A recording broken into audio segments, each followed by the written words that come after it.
blessings descend upon us here assembled in so just and faithful a manner as to promote your honor and glory and to advance the peace, prosperity, and welfare of our country and of those whose interests you are committed to our church. Amen.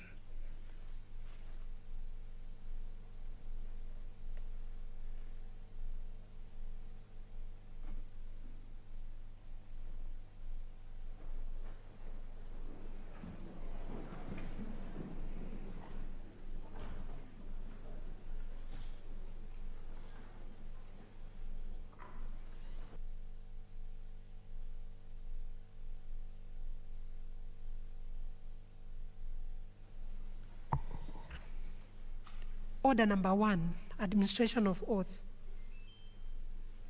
Order number 2, communication from the chair. Order number 3, messages. Order number 4, petitions.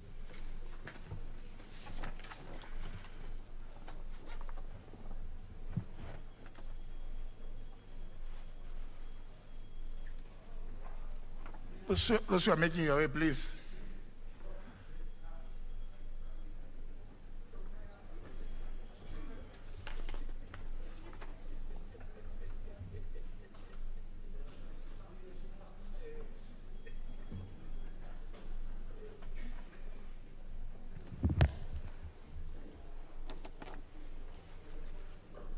Honourable members, pursuant to Standing Order number 225, subsection 2, paragraph B, requiring the Speaker to report to the House any petition other than those presented by a member, I wish to report to the House that I have received a petition from a Mr. George Jenga Mwaniki and 12 others on behalf of students, law students, practicing advocates, and members of the East African Law Society in the republics of Rwanda and Burundi.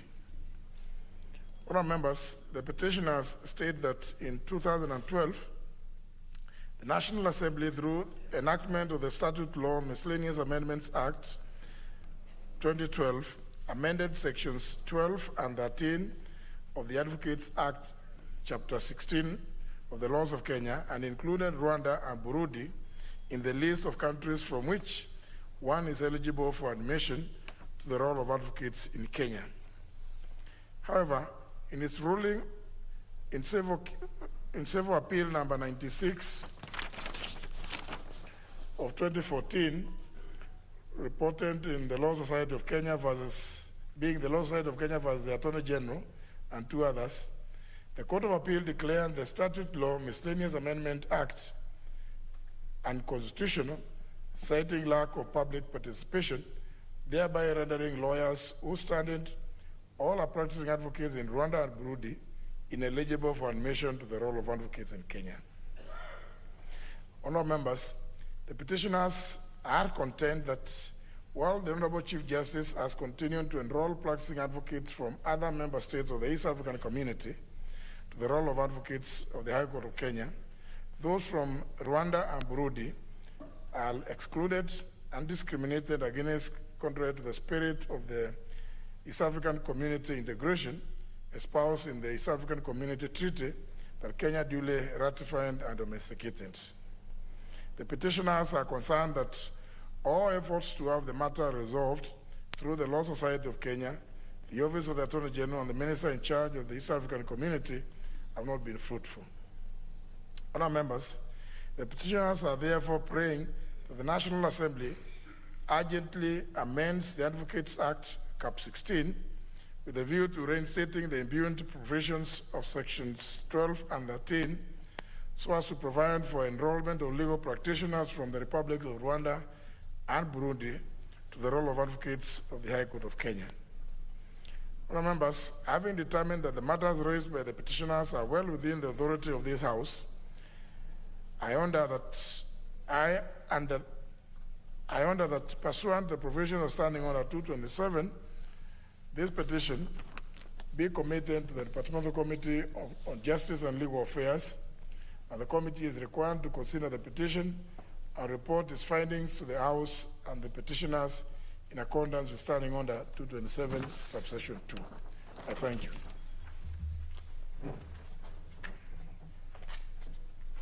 Order number 5. Just a minute. Do I see? Are there people who want to make comments on this? The Honorable Sankok, I can see you have an intervention. Is it on this one? Okay.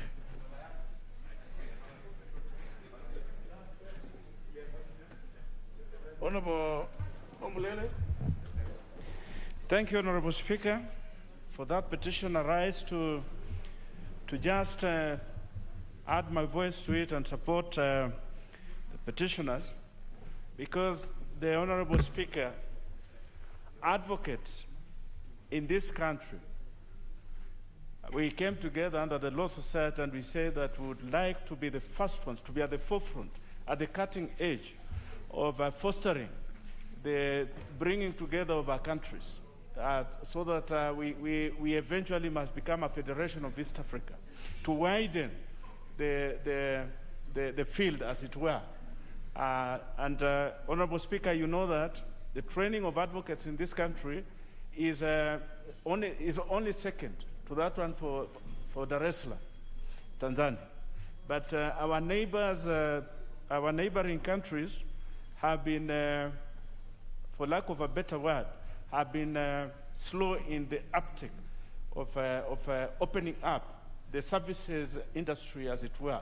But we in Kenya, we said we want to be the first ones to allow our brothers from across East Africa to come in here and practice and see what we do here, so that we hasten the widening of this East Africa brotherhood, as it were. So excluding our brothers from Burundi and Tanzania really is actually excluding the Kenyan advocates also from accessing work from those regions. And it is actually inimical to the spirit of the East Africa coming together. So I support and hope that the committee will hasten and make sure that we amend the law, the Advocates Act, the relevant law, so that we can incorporate and allow our advocates to practice across the borders. And even if the countries, those countries, Burundi and Rwanda, do not allow advocates from Kenya to practice, but let us allow the brothers from those countries to come here and see what we do. Tomorrow they will open up for us. Thank you, Honorable Speaker.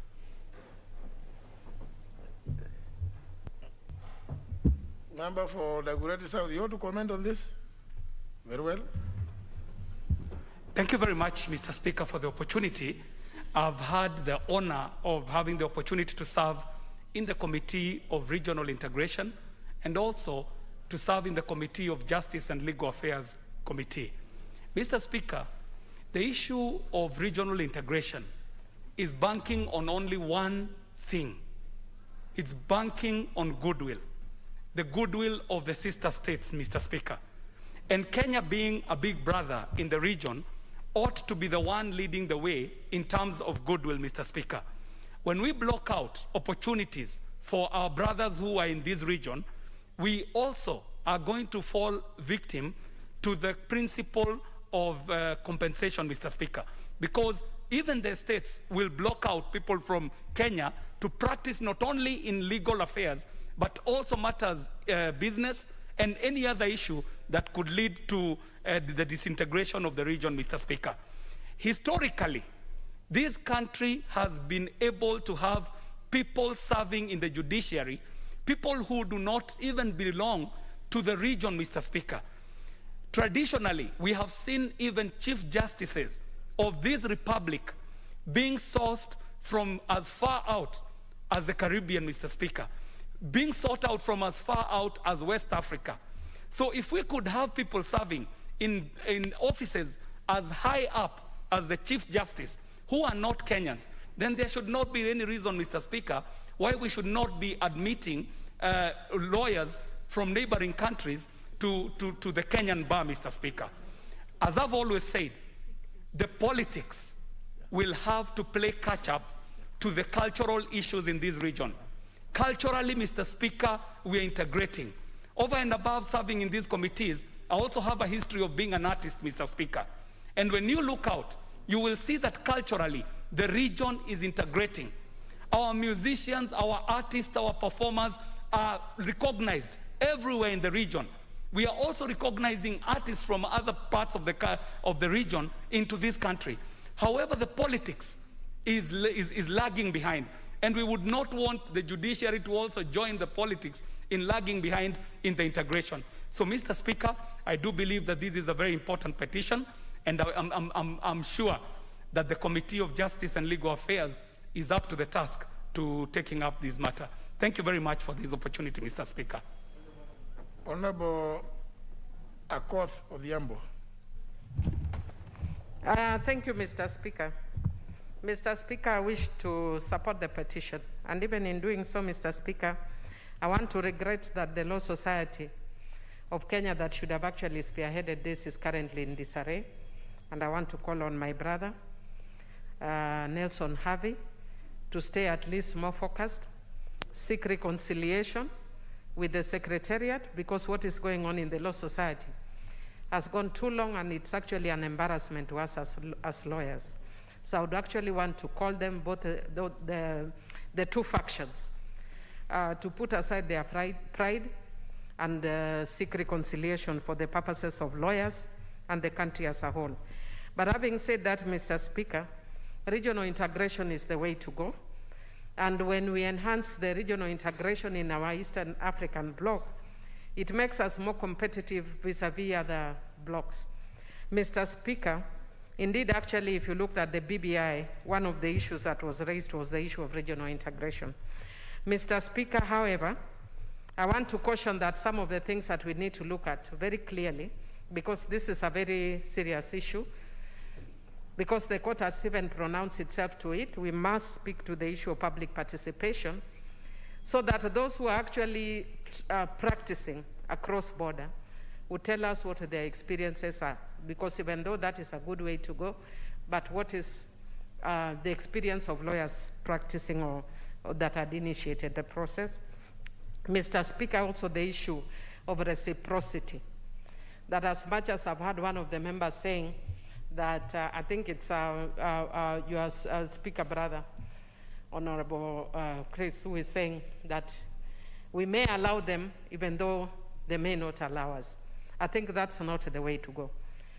We need to start, even if it is an imbalanced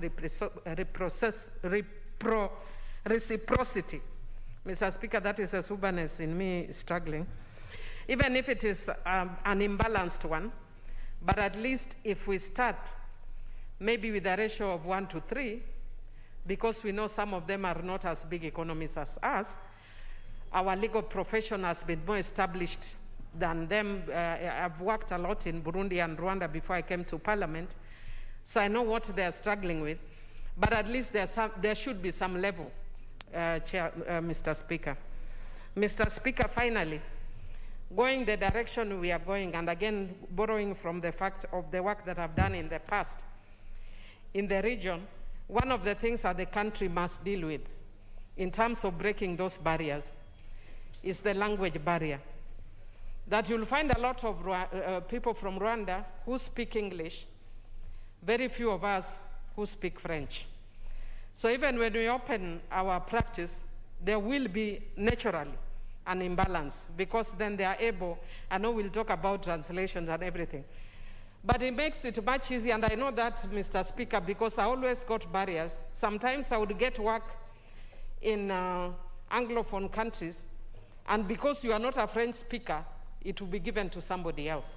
So that is something that as Parliament, we must see how to deal with, so that as Kenyans, even when we are talking about employment, to make us more competitive in the region, we need to introduce French in our schools from primary level. Otherwise, Mr. Speaker, I support. What's your point of order, Honorable Senkok? Thank you very much, Honorable Speaker. Now that you are the one who read the petition on behalf of the petitioner, Honorable Speaker, yesterday I came very early to this House, waited. Today I came at 8, waited, and I've perused through the order paper, and I have not seen, because I've heard rumors that there is a motion that should come, a motion of no confidence to you, Honorable Speaker.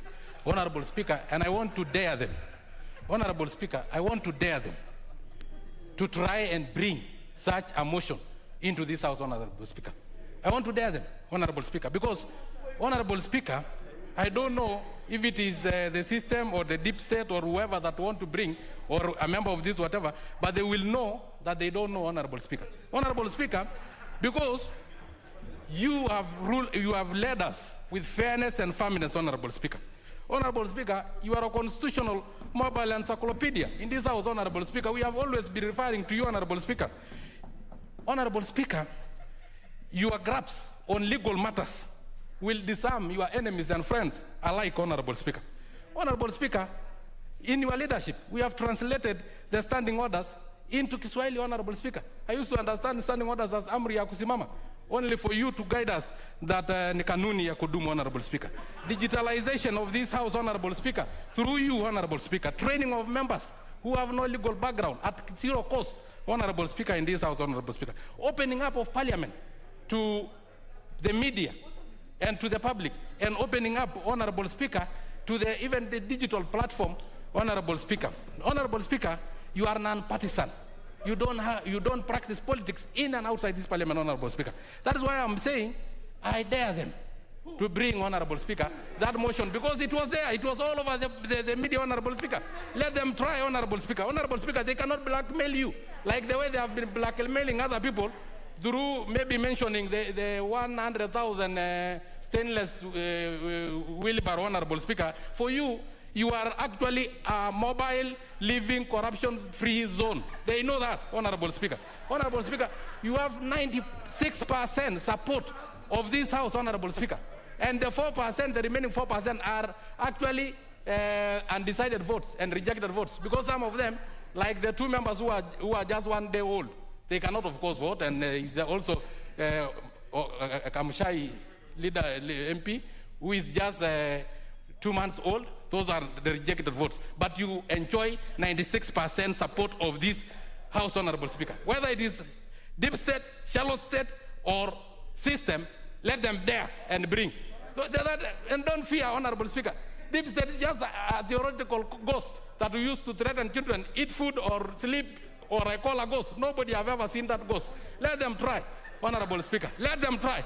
I dare them. Thank you, Honorable Speaker. Put the question. There's no question to put. Now, are we through with the...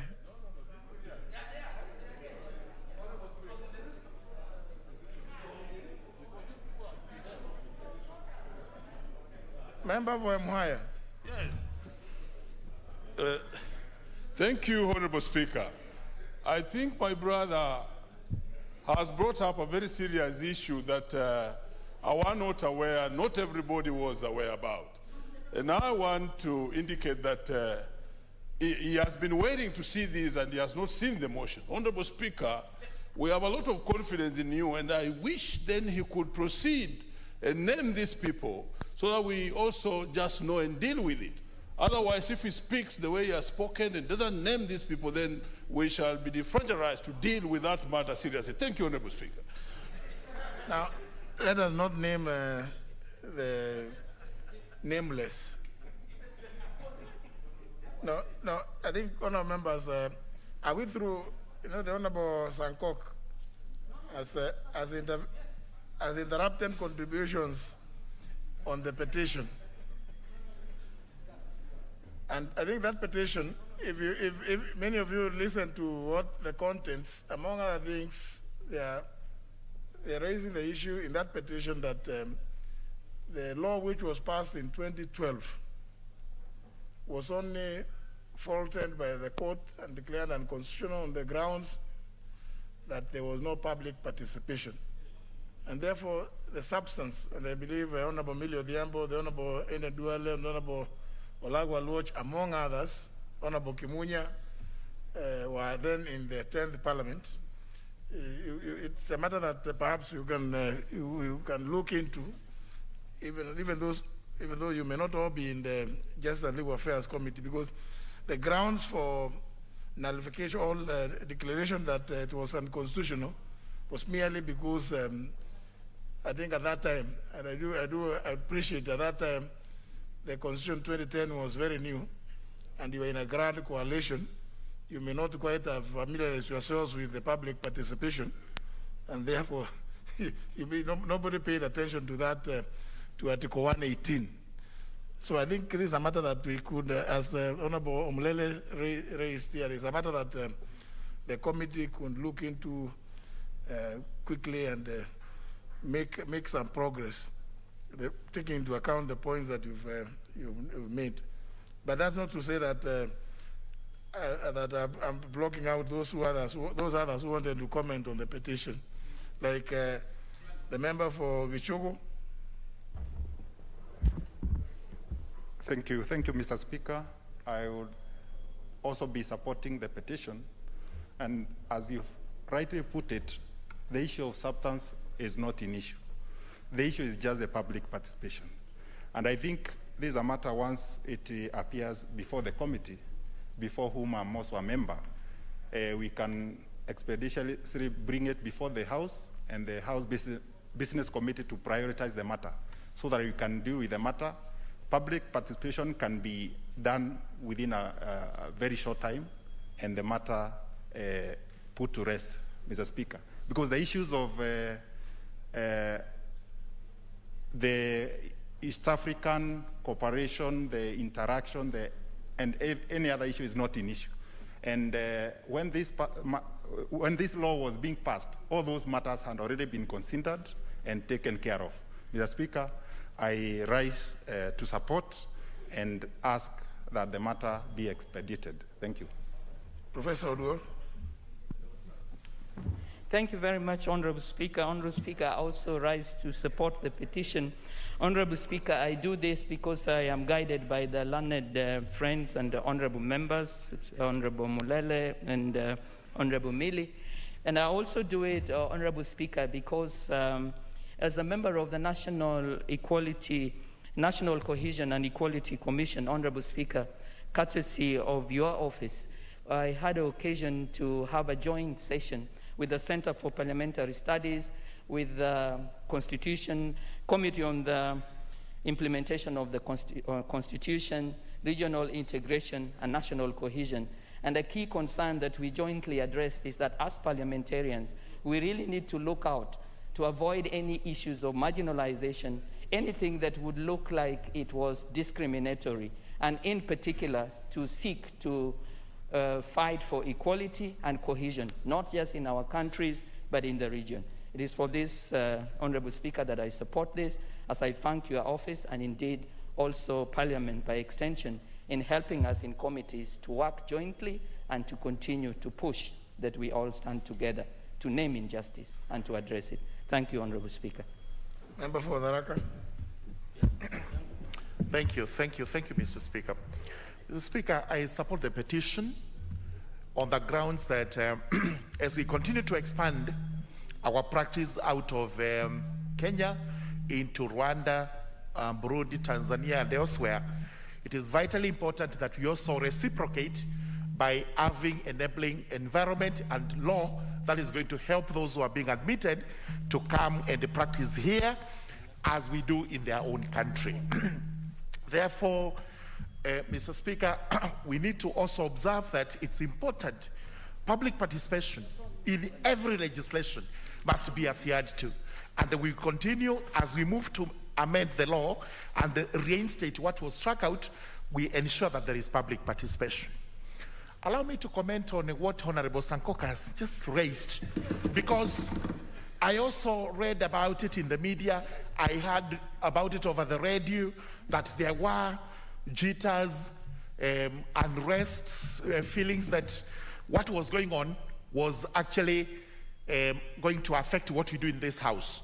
And that is far from the truth, absolutely.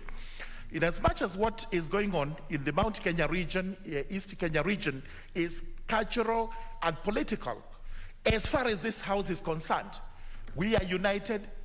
The Speaker has led us very well, impartially, and whatever else is done out there, and you have always ruled it, as you said yesterday, what they say in barazas, all that is political. We are behind the Speaker, and if anybody wishes to bring anything like an impeachment motion, then we will defend the Speaker. And that they can rest assured. Thank you, Mr. Speaker. Member from Vita. Thank you very much, Mr. Speaker. My apologies, but mine was actually a statement that was next. I meant to present a statement. Thank you. Honorable Dwele, you want to contribute to the petition? On the petition? Yeah, Mr. Speaker, I think as I support this petition, it's very important that not only within the East Africa, the Kenyan lawyers and advocates and other professions must find a way of going to other parts of the world. And I remember when a group of Kenyans faced ICC, it's the first time I think Kenyan lawyers woke up, and today I'm sure many of them can represent clients who in one way or the other will be accused of serious crimes, as some Kenyans had to go through. So, Mr. Speaker, I think we also need to look at the Council for Education Act. There are a number of private also universities who have issues with the lawyers that they train.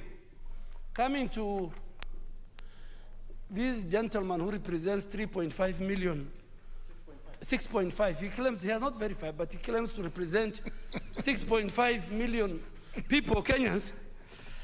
Mr. Speaker, I think we should not discuss the people out there. You know, they said for that some people within this mountain is becoming very complex. And you know, some of us, we have hills. We have the Asal. There are some who live near the lake. There are some who live near the rift. But of late, this mountain has a problem. And you know, the Speaker, apart from becoming the spokesman of the mountain, you are qualified to become the Kenyan spokesman. Yeah. But the characters, in quotes, who waited for 4 years, they didn't want to become spokesman or spokeswoman.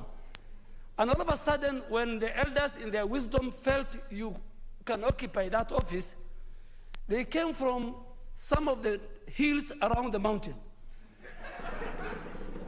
And Mr. Speaker, you should not bother, because some of them have a history. You know, when the people who are raising this matter, people like Anway Guru,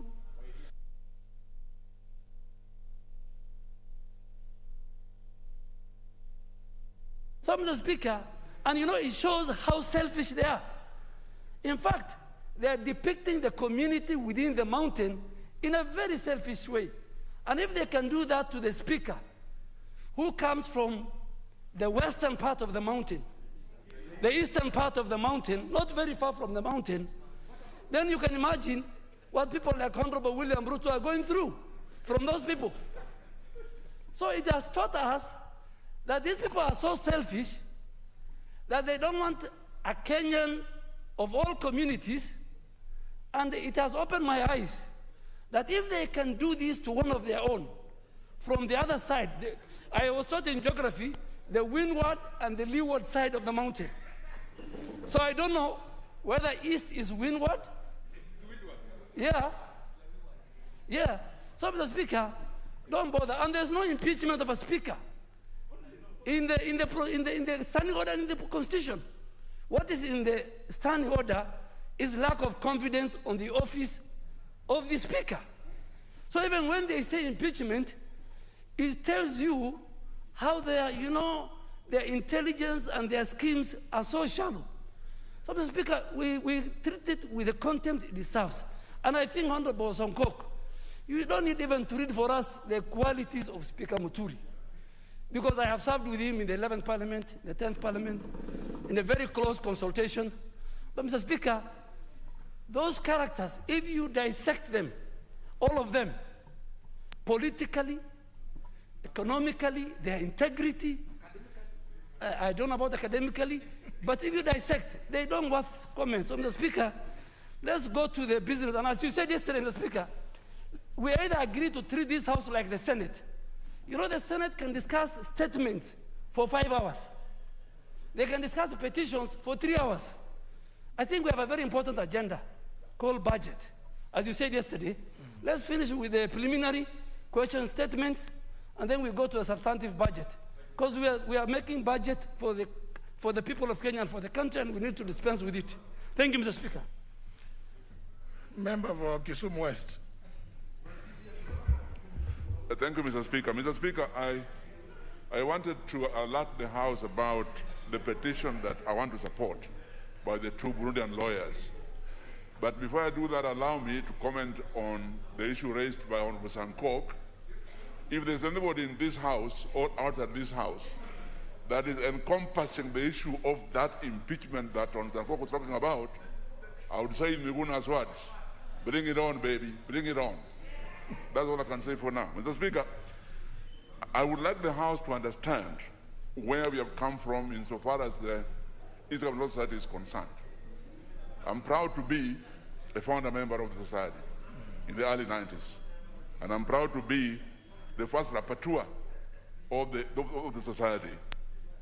Mr. Speaker, the purpose of setting up the Eastern Law Society by the LSK Council then was to expand the practice market to across the borders, one, and also to restart the community. Mr. Speaker, we went through a very difficult time doing that, and the Honorable Chief Justice now, the Justice Mother Koome, was with us. Allow me to say in Swahili, when we went to this headquarters in Dar es Salaam, we hosted a luncheon for the lawyers in Tanzania.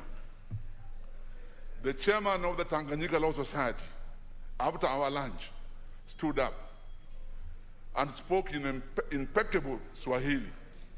Said, sisi wa Tanzania tumekuwa watumwa wa Jerumani, wa Arabu na wengine.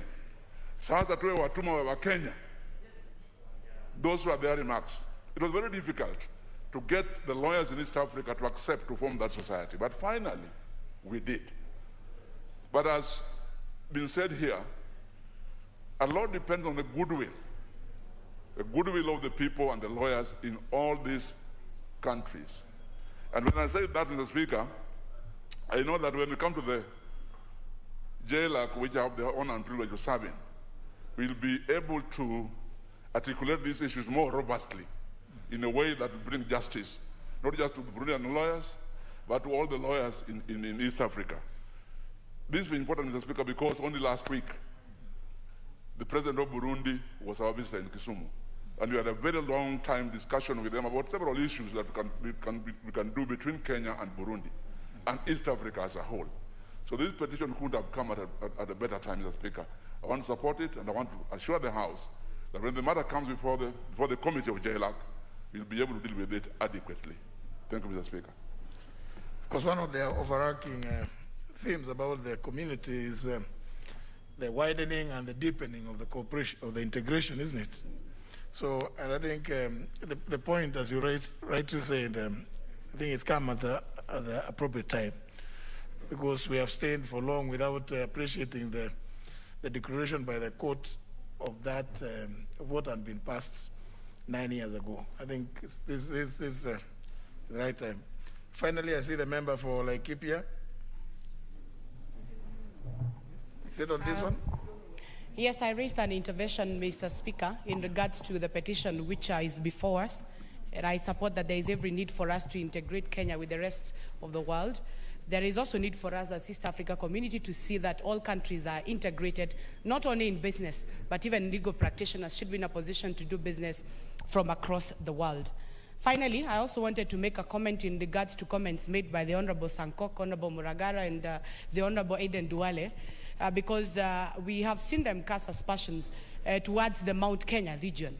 And I'm one daughter who is very proud to be a Kikuyu, very proud also to come from the Mount Kenya region. And I want to inform the honorable members that they should allow us to settle our issues as a family. And that members who are being mentioned here, the likes of the Honorable Kabogo, Anne Waigoro, and others who are mentioned at the floor of the House, Mr. Speaker, they are not here with that so that they can defend themselves. They were mentioned in a way that would make them feel they are being embarrassed at the floor of this House. And finally, Mr. Speaker, you do not have eyes as a speaker. You do not have ears. Matters are raised before you. The matter being propagated here by the Honorable Sankok is not part of what entails us as a National Assembly, and it is not a matter which was to be debated at the floor of the House. It was sneaked so that he can ridicule the Mount Kenya region and ridicule majority of us seated behind you, Mr. Speaker.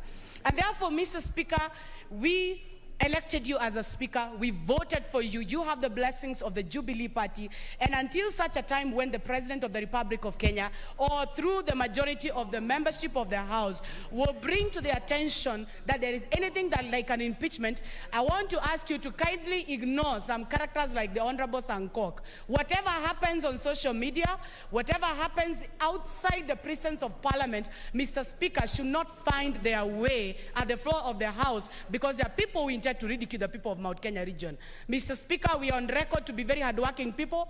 We gave this country the founding father, the Honorable Mzee Jomo Kenyatta.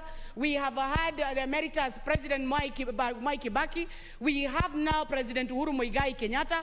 We do not want any communities to take advantage of our issues so that they can come and ridicule us here. We deserve our respect because we respect the rest of the communities. And we want them also not to take advantage of their small politics to bring about using the speaker's name and using what went on at the Mukoro and Nyagadanga. Those are our own issues.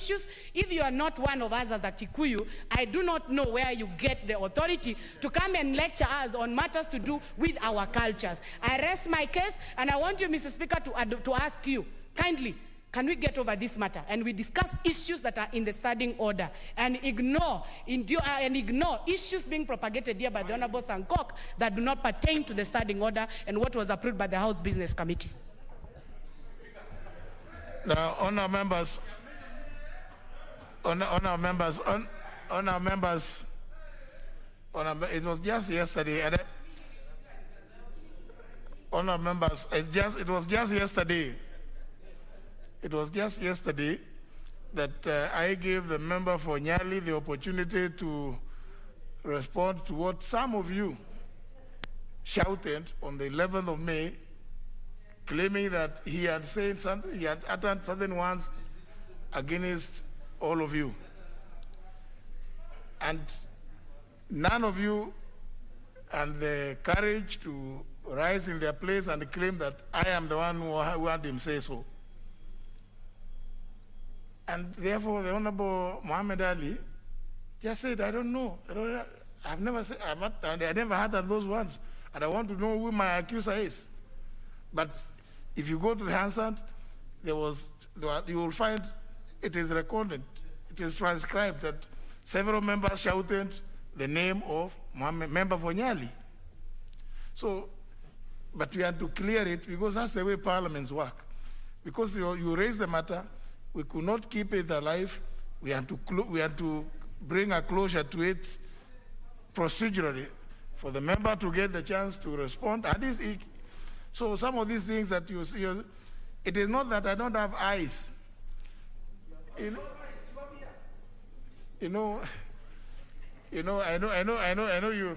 Many of you obviously get attracted to the famous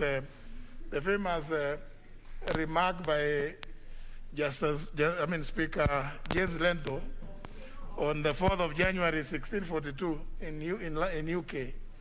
So please, it is used euphemistically. Otherwise, then you will not also use the phrase, you catch the speaker's eye. Which eye? If he has no eyes. So you be able to distinguish some of these things.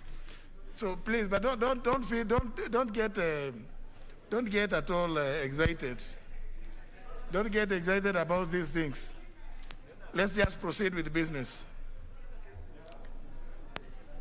Next order.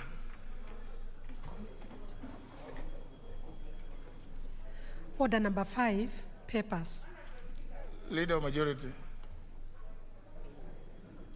Yeah. Now what is this now? You know, I don't want to be... No?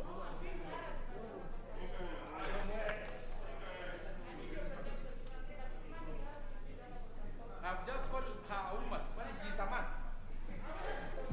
You're not making it better. Now, please, behave as honorable members. behave as honorable members. As I advised recently, Honorable Sankok, when you make a telephone call, don't say that I am Honorable David Ole Sankok. Just say you are Honorable Sankok. Just say you are David Sankok. And whoever on the other side will say, oh, is that Mheshimiwa? Yes, so that way now there will be honor, isn't it? And respect. Just behave in the same way. Let's proceed. The Honorable Waruguru and the Honorable Sankok, please maintain peace. And good neighbors. I can see you are good neighbors. Yeah. And the Honorable Mwadi is there to assist. And he's the chair of security. And he's the chair of Administration and National Security. So, Honorable Speaker, I beg to lay the following papers on the table of the House today, Wednesday, June the 9th, 2021, afternoon sitting.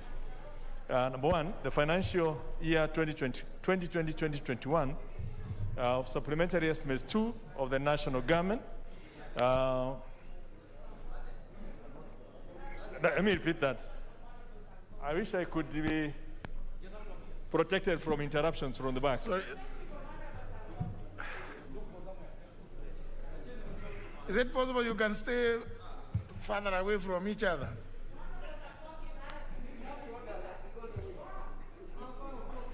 Please, we are, Honorable Sankok, please. Honorable Sankok, and Honorable Waruguru, we are not in kindergarten. I mean, what? Surely, I can't be expected to now be in, unless you want me to invoke,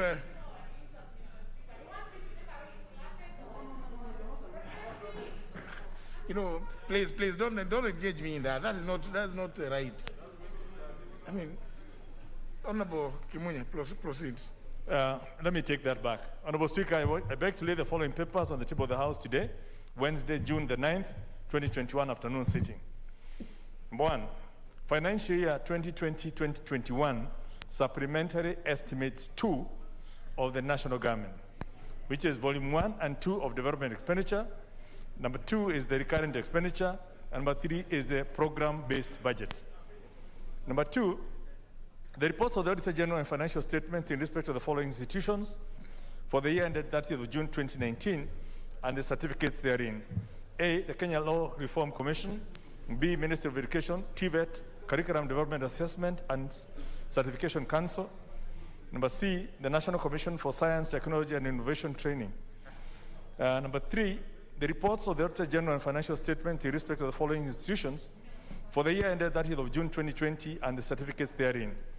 A, the Consolidated Fund Services, Salaries, Allowances, and Miscellaneous Services. Number 2, Consolidated Fund Services, Public Debt. Number 3, State Department for Devolution. Number 4, the Judiciary. Number 5, State Department for Mining. Number 6, Prison Industries Revolving Fund. Number 7, Pensions Department. Number 8, Office of the Registrar of Political Parties. Number 9, State Department for Correctional Services. Number 10, Business Registration Services. Number 11, Public Trustee of Kenya. Number 12, the State Department for Public Service. 13, Ministry of Education, State Department for Early Learning and Basic Education. 14, Ministry of Health. 15, the Independent Policing Oversight Authority. Number 16, the Prison Farms Revolving Fund. 17, Ministry of Foreign Affairs. 18, National Police Service Commission. 19, Office of the Registrar of Political Parties, Staff Mortgage Loan Fund. Number 20, Business Registration Services, Revenue Statement. 21, Sports, Arts, and Social Development Fund. 22, State Department for Social Protection. 23, Office of the Registrar of Political Parties, Car Loan Fund. 24, Ministry of Environment and Forestry. 25, Judiciary, Financial Statement. 26, the Ministry of Education, State Department for University Education. Number 4, the report of the Auditor General on the financial statements of cooperative societies, liquidation fund, for the years ended 30th of June 2013, 2014, 2015, 2016, 2017, 2018, 2019, and 2020 and the certificates therein. Number 5, the report of the Auditor General on the financial statements of Kenya Veterinary Services Production Institute for the year ended 30th of June 2016. And lastly, the National Government Budget Implementation Review Report for the first 9 months of the financial year 2020-2021. Thank you, Honorable Speaker. Does your list include a report on State Department of Mining? Sorry?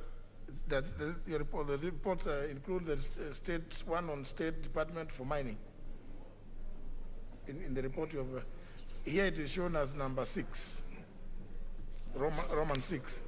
Number 6 is the National Government Budget Implementation Review Report. On paragraph 3, which is C, the one that starts with the consolidated fund services, salaries, allowances. Yes. Number 6 of it is State Department for Mining. Mining, State Department of Mining. You got it, eh? Yes, and number 5. Yeah. I think no, number five here is revenue statements of judiciary. On paragraph 3, number 5, number 1 is consolidated fund services. Yes. 2 is public debt, State Department for Devolution, the judiciary, and then State Department for Mining. No. For me, number 5 is revenue statements of judiciary. Then we'll take this one for now as the one I've read. Okay. Yeah. Next one then.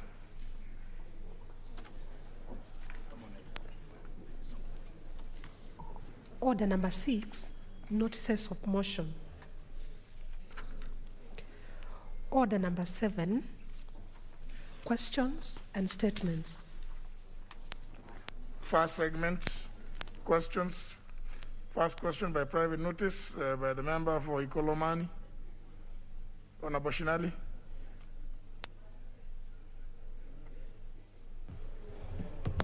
Thank you, Mr. Speaker. I rise to ask question 02/2021 to the Cabinet Secretary, National Treasury and Planning. 1. Could the Cabinet Secretary explain the circumstances surrounding the planned leasing of Mumias Sugar Company by the Kenya Commercial Bank Group and its appointed receiver manager? Number 2, could the Cabinet Secretary confirm whether the intended leasing process is participatory and whether stakeholders, including the national government, county government of Kakamega, stakeholders, National Stock Exchange, and farmers have been engaged? No, mine reads shareholders, and the next one, Nairobi Stock Exchange. But you read stakeholders. Which one do you want us to take? Nairobi Stock Exchange. Shareholders. Shareholders, Mr. Speaker. Shareholders as opposed to stakeholders, yes. Yes. Yes. Number 3. Proceed to number 3.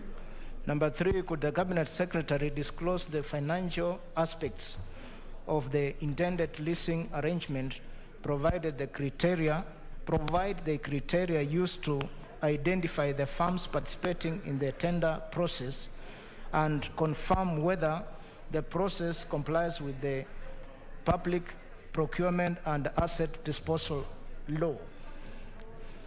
Number 4, Mr. Speaker, and the last one, could the Cabinet Secretary state whether there are other measures being taken by the national government to ensure revival of the company? Thank you, Mr. Speaker. This question will be replied to before the Departmental Committee on Finance and National Planning, and the committee is directed to observe that it is a question by private notice, and therefore the answer should be available next week.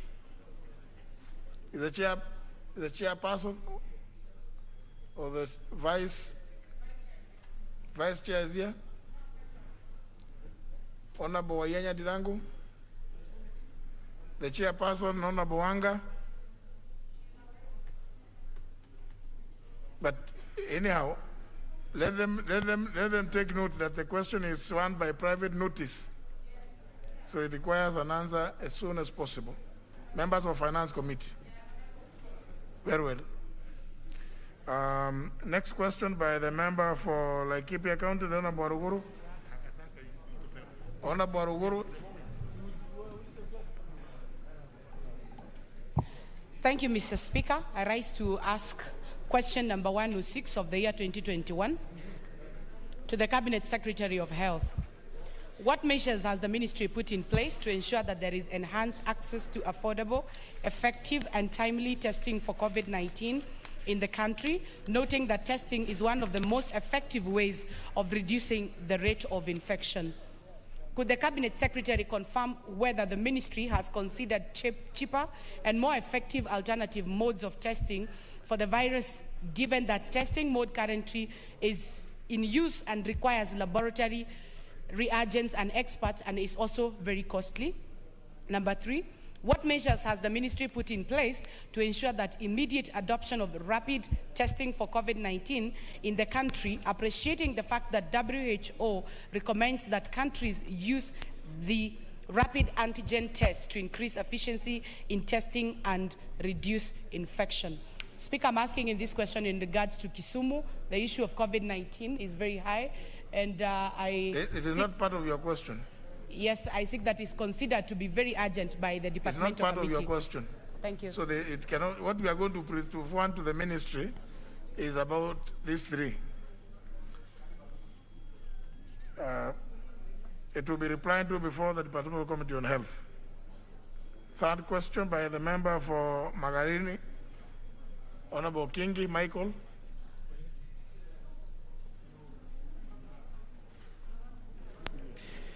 Thank you, Mr. Speaker. I rise to ask question number 171 of 2021 to the Cabinet Secretary for Education. Roman 1, could the Cabinet Secretary provide details on the amount of infrastructure funds disbursed to Galana Teachers Training College in Magarin Sub-County since its registration in July 2018 and indicate how the said funds have been used? Roman 2, could the Cabinet Secretary also state the measure the ministry has put in place to ensure that the college has requisite infrastructure in place and has adequate personnel at all levels for its efficient and effective running? Thank you. Question will be replied before the Departmental Committee on Education and Research. Last question by the member for Turkana East, the Honorable Lokiru Muhammad Ali. Thank you, Mr. Speaker. I rise to ask question number 182/2020 to the Cabinet Secretary for Interior and Coordination of National Government.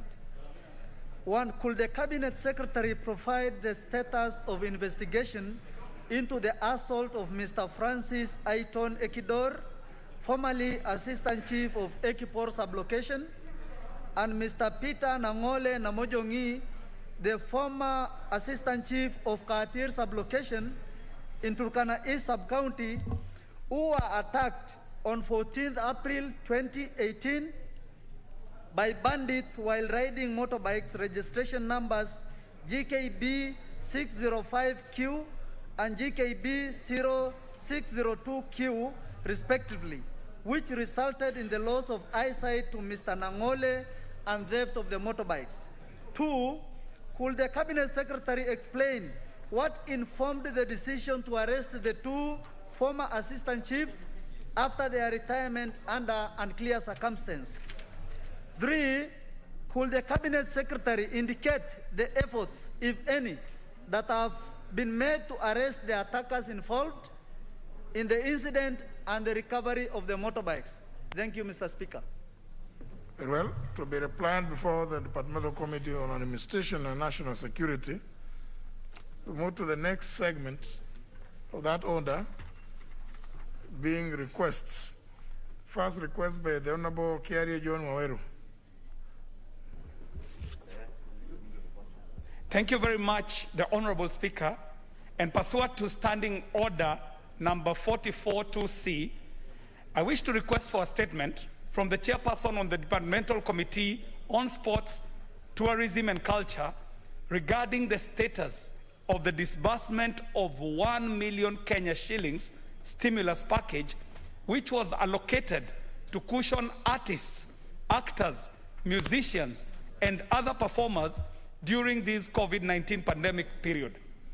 Honorable Speaker, on the 6th of April 2020, His Excellency the President of the Republic of Kenya issued an executive order directing the Cabinet Secretary for Sports, Arts and Heritage to avail 1 million Kenya shillings to cushion those in the creative industry during the period of the COVID-19 pandemic. The funds were to be paid to local artists, actors, and musicians through a campaign dubbed Together at Home. The artists were required to produce works that would entertain and edify Kenyans during this period. The campaign also aimed to sensitize audiences on the safety and health precautions to curb the spread of COVID-19. The produced items were to feature on Culture TV, Culture with a K, and other collaborating media outlets and platforms. Honorable Speaker, concerned that many artists in the country felt left out by the arrangement and that some who offered their services have not been paid up to date, and that yet others contend that due process was not followed in the procurement of the services, I seek a statement from the chairperson of the Departmental Committee on Sports, Tourism and Culture on the following. 1. Could the chairperson table a list of all the artists, the actors and musicians who benefited from the 1 million Kenya shilling stimulus package? 2. The criteria that was used to shortlist the participating artists. 3. Provide a detailed breakdown on how the stimulus package was utilized and disbursed, indicating the amount paid to each artist and other contracting agencies or individuals. And 4, establish whether the fund achieved the intended purpose of supporting the artists whose trade was adversely affected by the pandemic. Mr. Speaker, I thank you. I have signed this as the Member of Parliament for Dagoretti South on behalf of Kenyan performing and visual artists. Thank you very much, Mr. Speaker.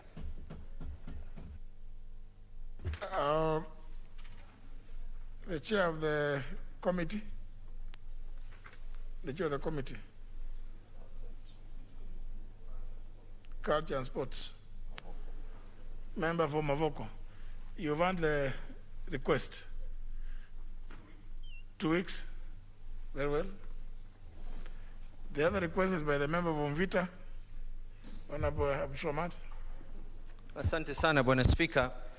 Bwana Spika, kupitia kanuni za kudumu 44(2) cha, naomba kupata jawabu kutoka kwa kamati husika ya elimu kuhusu mambo ya serikali kulipia karo wanafunzi wa shule za upili.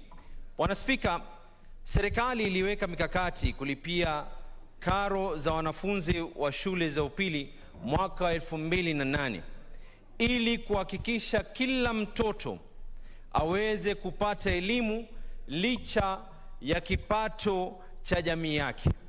Bwana Spika, hali hii ilisababisha wanafunzi kuwa wengi na kuongezeka katika mashule yetu. La kusikitisha Bwana Spika, waziri wa elimu juzi ametoa amri kwa walimu wakuu wa shule hizi kufukuza wanafunzi ambao wana deni la karo. Bwana Spika, hakuacha hapo, lakini alidai ya kwa wazazi hawalipi karo kusudi licha ya kuwa wana uwezo. Bwana Spika, matamshi haya ambao ni ya kusikitisha, ya kushangaza na ya kukemewa yamezua utata kuhusu mpangilio wa kuhakikisha 100% ya wanafunzi, 100% ya wanafunzi wanaweza kuingia shule za upili. Wazazi kwa sasa, Bwana Spika, wana shida, haswa sasa uchumi umeweza kuzoroteka na mambo ya korona. Pesa za CDF, Bwana Spika, ambazo zafaa kusaidia kulipia karo hazijatoka zipasavyo. Hawa wazazi na wanafunzi, Bwana Spika, watasaidika vipi? Kwa haya, Bwana Spika, twahitaji jawabu ama majawabu yafuatayo. Kwanza, serikali yafanya nini kuhakikisha kila mtoto amesoma licha ya anapotoka wala uwezo wake? Pili, hizi kauli za waziri ni msimamo wa serikali ama ni kauli yake mwenyewe ya kibinafsi? Na tatu, lini waziri atarekebisha kauli yake na kuomba Wakenya msamaha? Asante sana, Bwana Spika.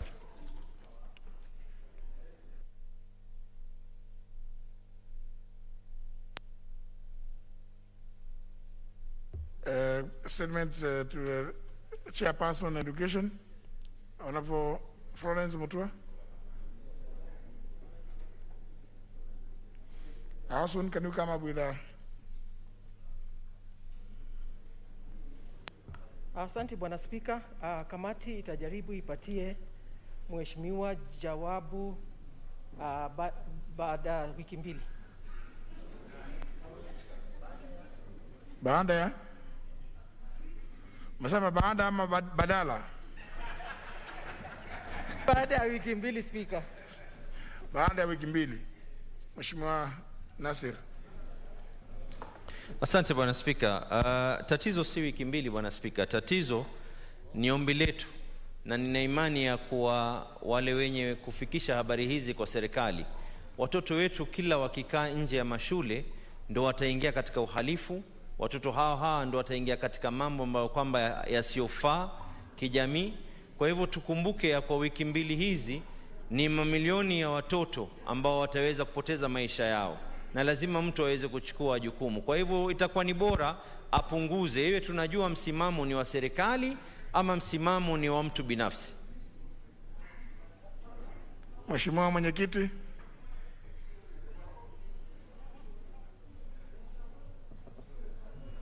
Bwana Spika, hilo swali that question, Mr. Speaker, is rather urgent, because even us, we got a bit worried as a committee when the CS talked about it on the media. So we will try and ask the CS to quickly be able to answer the question, maybe under 1 week, Mheshimiwa.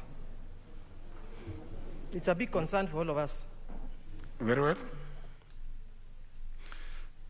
The next segment is a statement by the Chairman, Departmental Committee on Administration and National Security, Honorable Mwadi, in response to a statement requested by the Honorable Tom Boya, the member for Nyatike. Thank you, Honorable Speaker. Honorable Speaker. Is the member for Nyatike in the chamber? Very well, yeah. Honorable Speaker, on 30th March this year, 2021, the Honorable Member for Nyatike constituency, the Honorable Tom Boya Odege, sought a statement on the border conflicts in Otati and Thimlich areas of Nyatike constituency. The Honorable Member particularly sought to be informed on the following. Roman 1, the causes of increased inter-county border conflicts in Otati area along Migori and Homa Bay counties. Roman 2, the measures that the ministry has undertaken to clearly demarcate the Migori County boundaries at Otati sublocation.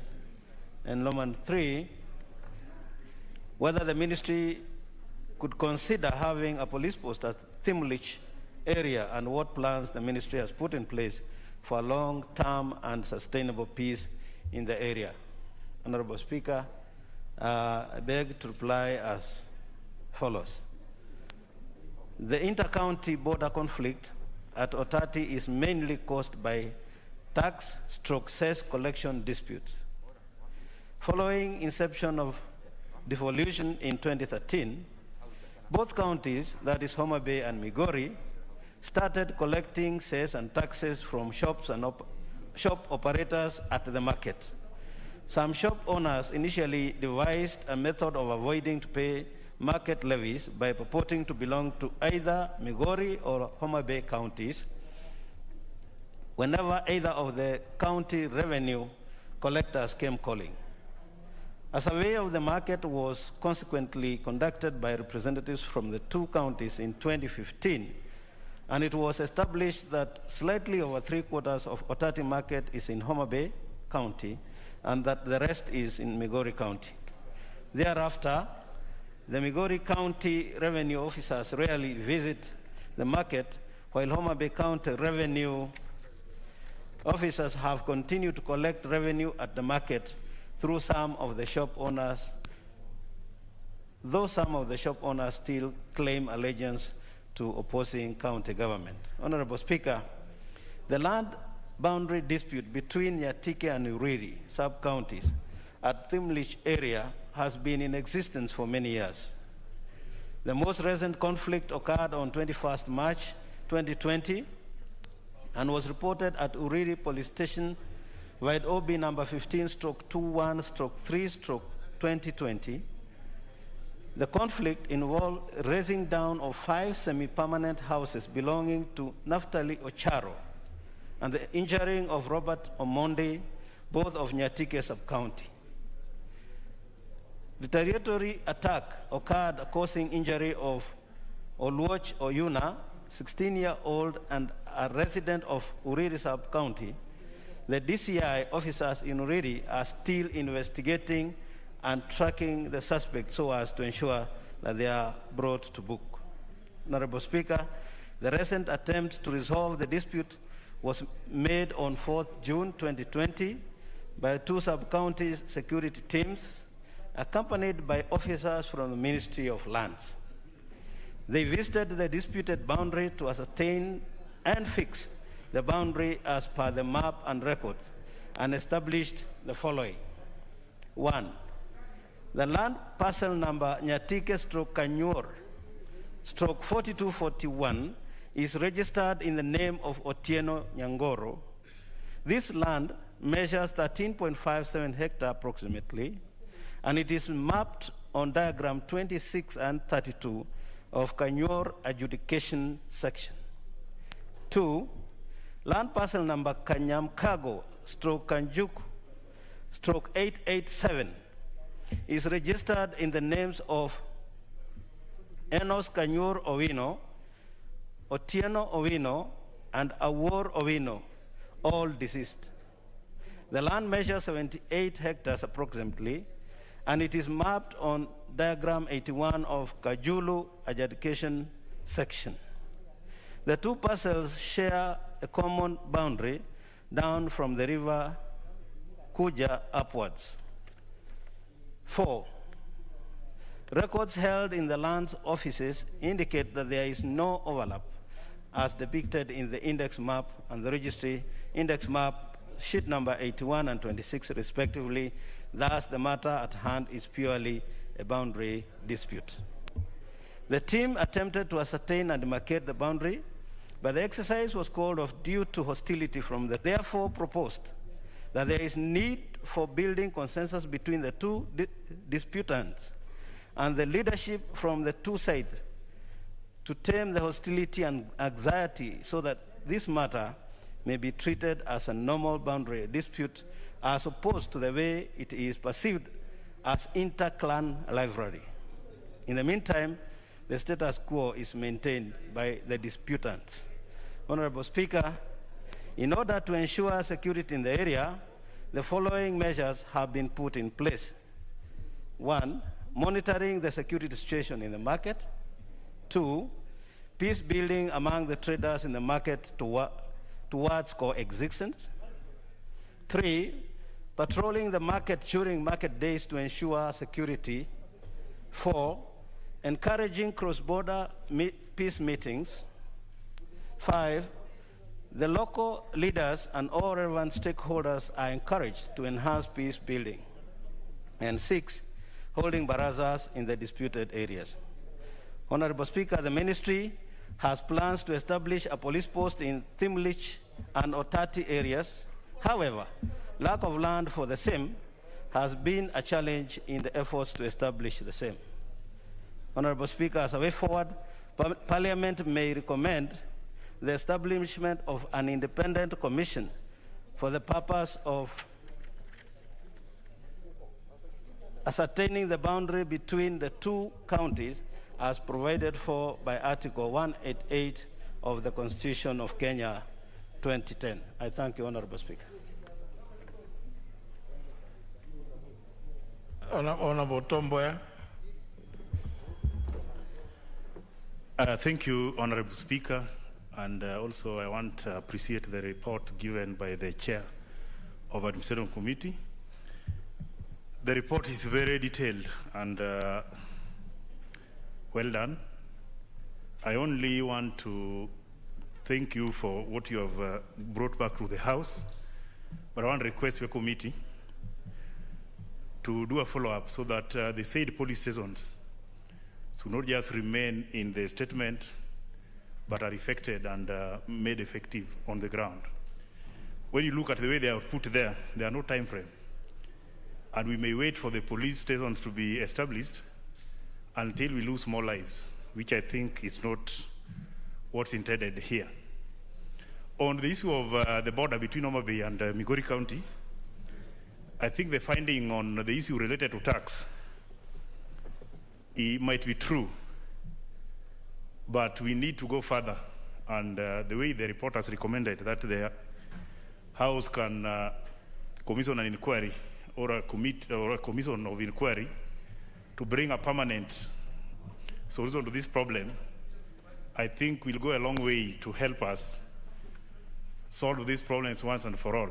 But for now, the challenge which has been thrown to us as the leaders to try to bring peace in the two localities, I think we are going to take it up with my bordering MPs, that's the Honorable Mbadi and Honorable Nyamita, to ensure that our people don't fight again.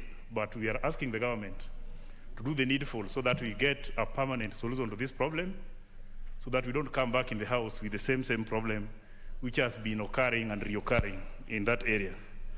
My last appeal to the committee is, when you look at the areas they are talking about doing patrol in the market, all police stations in Yatike, and I'm sure even Suba, there are no police patrol vehicles. I don't know whether they'll patrol on border or what they'll do to ensure that the markets are, peace is maintained in the market.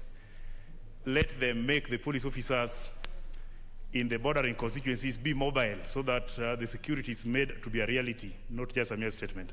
Otherwise, Honorable Speaker, let me appreciate and thank you for that.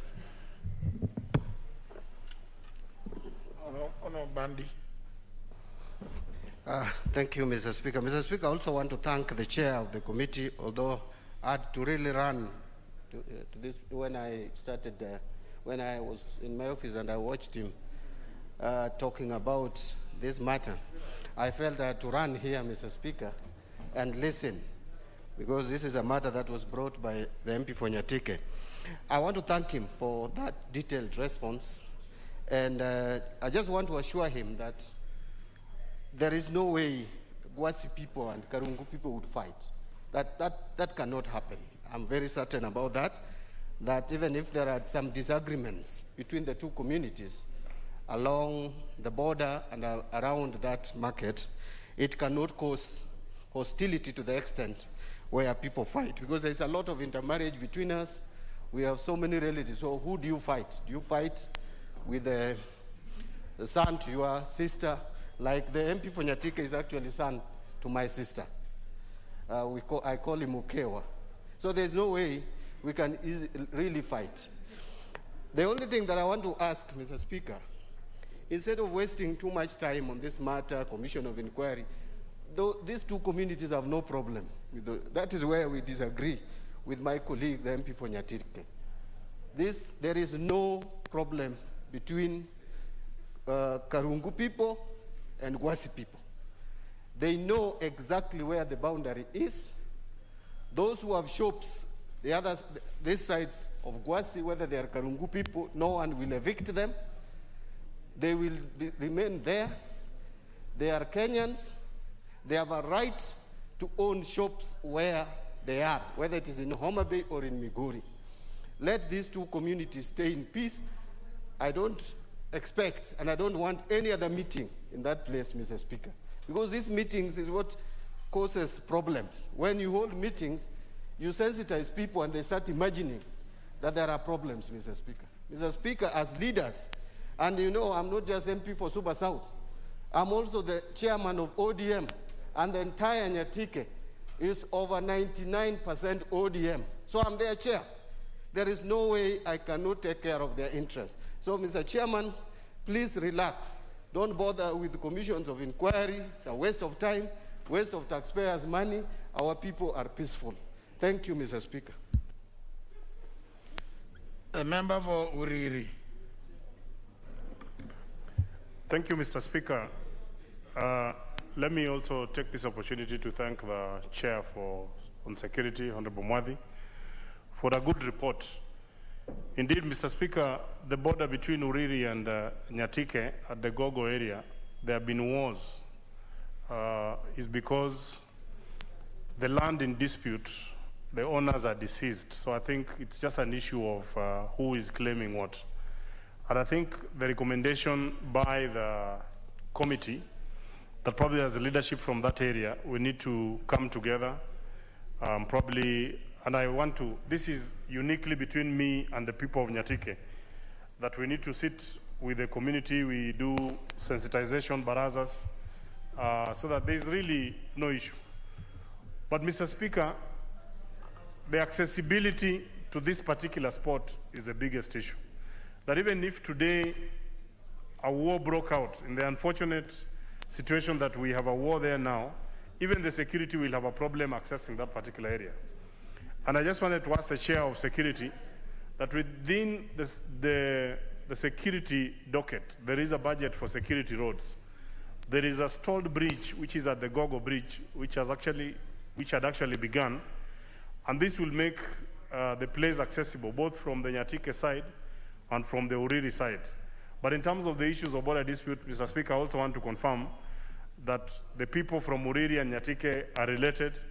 And indeed, Mr. Speaker, the Honorable Member for Nyatike is my uncle, despite the fact that as culturally he should have given me a goat, he has never, but I still regard him as my uncle, nevertheless, in the hope that sooner, maybe he can begin by coming with a delegation from Nyatike to bring a goat to Uriri.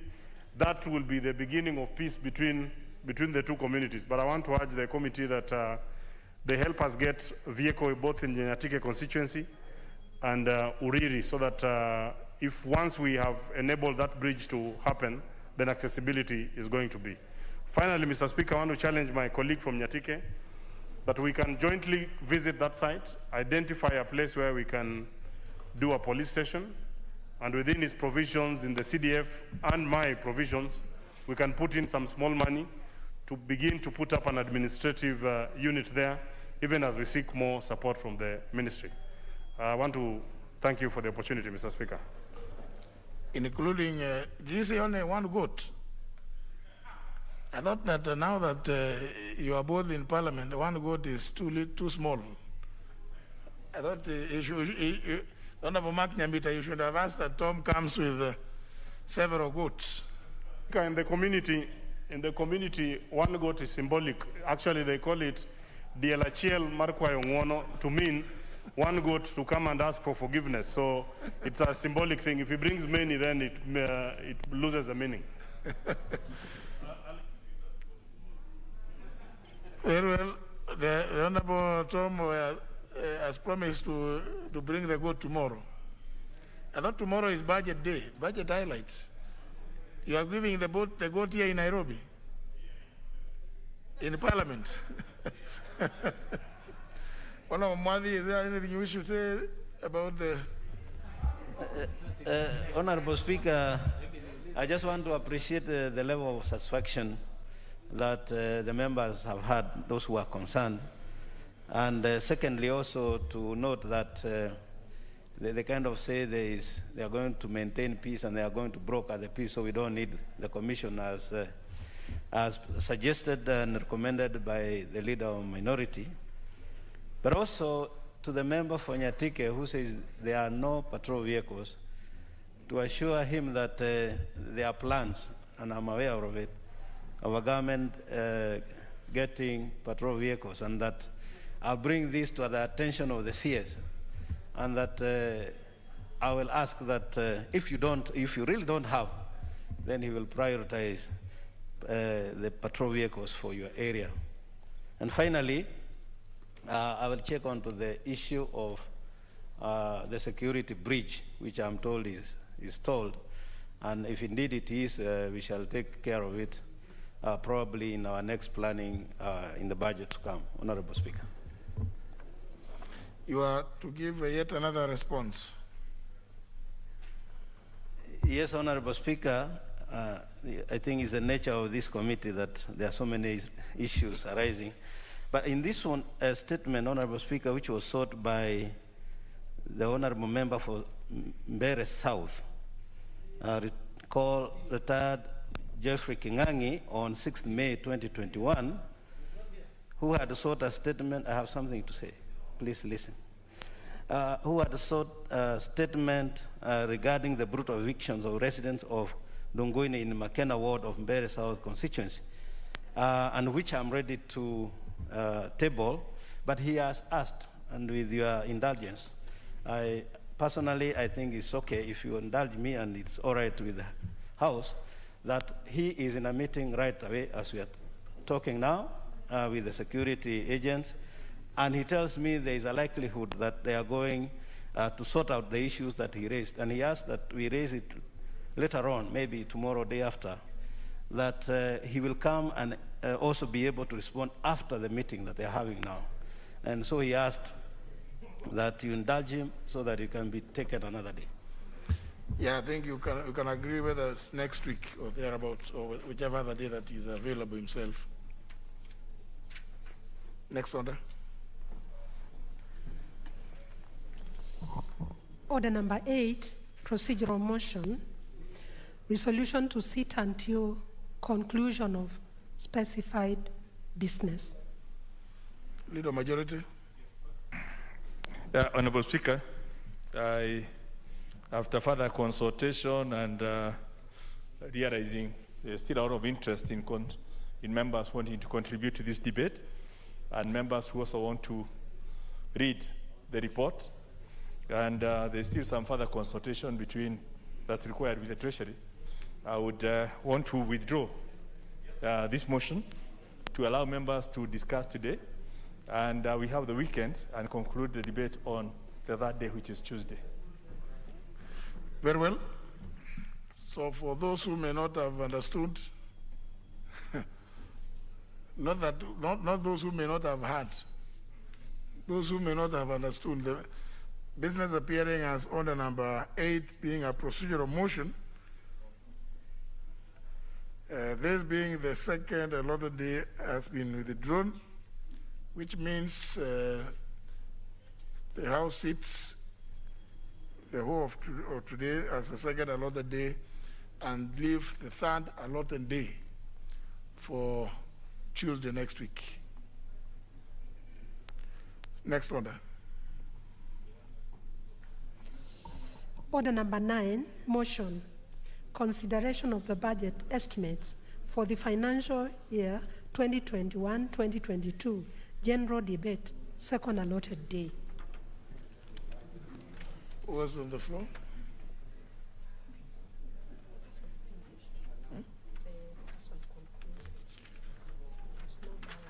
There's no balance of time. Yeah.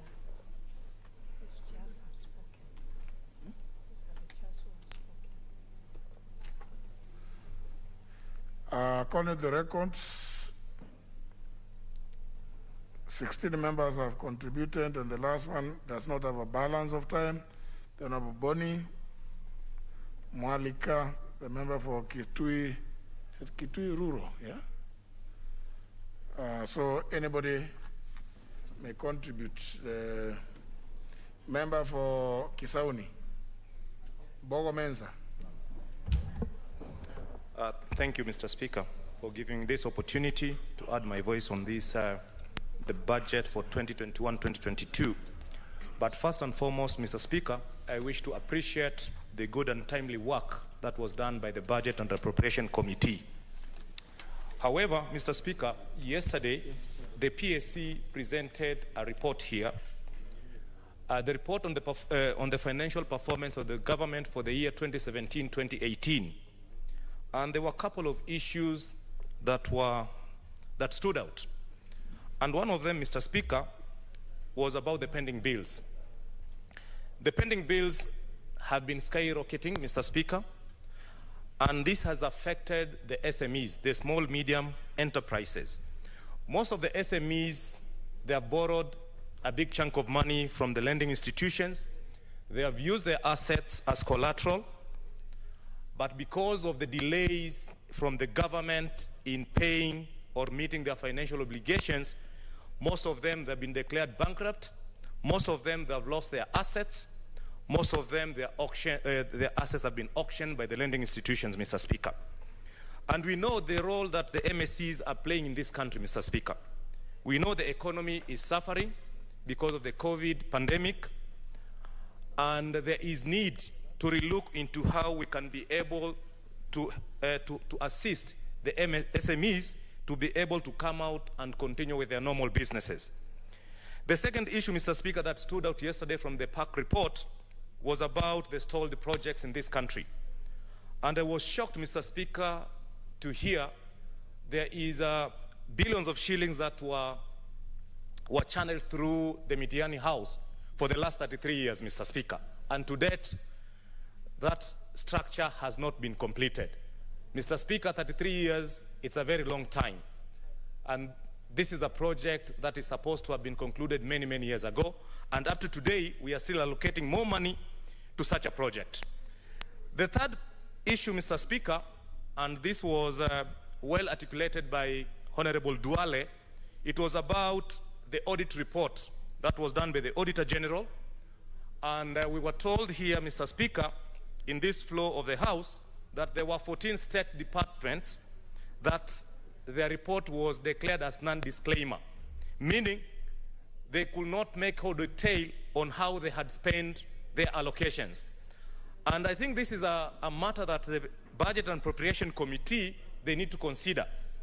From what we were told yesterday, the Budget and Appropriation Committee, they have powers to ensure that these state departments that could not be able to account for whatever they had been allocated, they do not get any more funding because they could not be able to explain how they had spent their money. So, Mr. Speaker, these are issues that we expect the Budget and Appropriation Committee to take them into consideration, because these are public funds which, if they are utilized well, we can be able to see the fruits and the benefit and the value for these monies. Mr. Speaker, I'm a member of the Lands Committee that is led by our able chair, Honorable Dr. Nyamai, the Member of Parliament for Kitui South.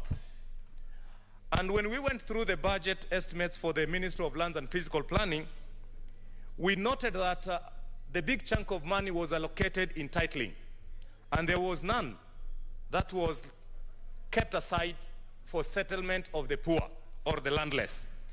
The minister had only allocated 49 million shillings to purchase land for the poor and over 1.4 billion for titling.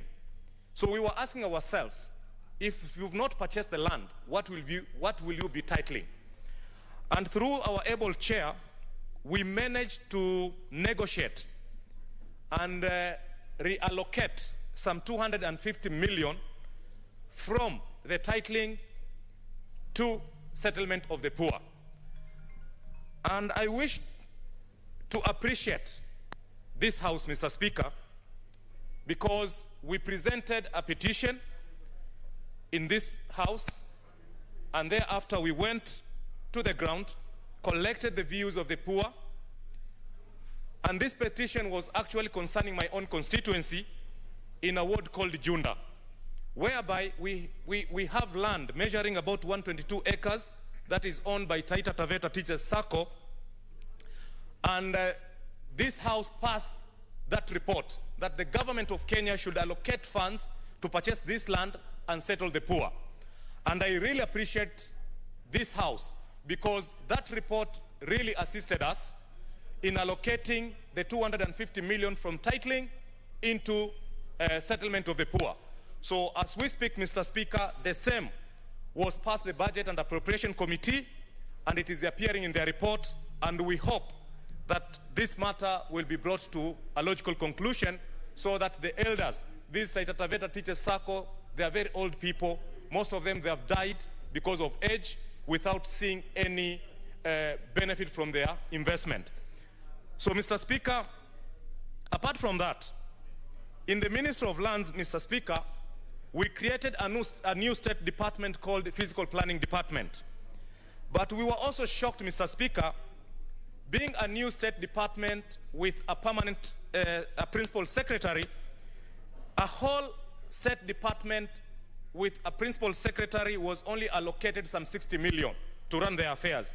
And we know, Mr. Speaker, the physical department is a very critical department in this country.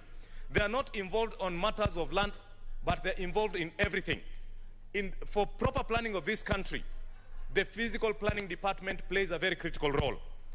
But through our able chair, Mr. Speaker, we were able to remove or to reduce some monies from the titling and allocate it to the new department. But as the way forward, Mr. Speaker, this is a new vote, and we will appeal to the Budget and Appropriation Committee and the CS Treasury to consider this new vote so that they can be allocated their full request, because their request was to be allocated 1.5 billion, but they ended up being allocated 60 million only. But the Budget and Appropriation Committee, through their own wisdom and through the wisdom of our chair of the Lands Committee, we managed to raise this figure from 60 million to 200 million so that they can be able to kickstart their critical work. Mr. Speaker, I also wish to commend the good work that was done by the Departmental Committee on Education, whereby they have allocated funds to recruit 5,000 new teachers. And the recommendation is these 5,000 new teachers, it will be done at the local level, at the constituency level, whereby 70% of those teachers should come from that constituency. So we expect this to be fully implemented so that we can be able to see our own people from the constituency who have graduated, who have the TSC numbers, being employed by the Ministry of Education so that they can be able to play the critical role. Mr. Speaker, the other issue is about the VAT on LPG, Mr. Speaker. This is a very critical matter, Mr. Speaker. I know initially LPG was zero rated to allow much and faster penetration of LPG because of the global warming, to protect our forests. But I think during the last financial year, during the budget estimates, the VAT was reintroduced. But nevertheless, Mr. Speaker, our people are still using charcoal, they are still using firewood for their day-to-day energy consumption. So, Mr. Speaker, there is need for this matter to be reconsidered again and zero rate the LPG, the VAT on LPG, so that we can allow our people, we can allow the LPG penetration to be much faster so that we can continue protecting our forests and also to deal with this matter of global warming. Finally, Mr. Speaker, is the issue of Kenya Revenue Authority. Mr. Speaker, there is need for Kenya Revenue Authority to be funded because we know Kenya Revenue Authority, they play a critical role in the collection of revenue in this country. However, Mr. Speaker, KRA can do much more than that. They can be able to bail companies that are suffering, the companies that are on the red because of maybe the COVID. We know this is happening in the US, whereby the revenue collector comes out to bail out companies so that they can be able to collect more revenue from these companies. They can be able to safeguard employment of our people. So we believe if KRA is fully funded, they can be able to play this role and not to be the police, whereby they only come in. Leader Minority.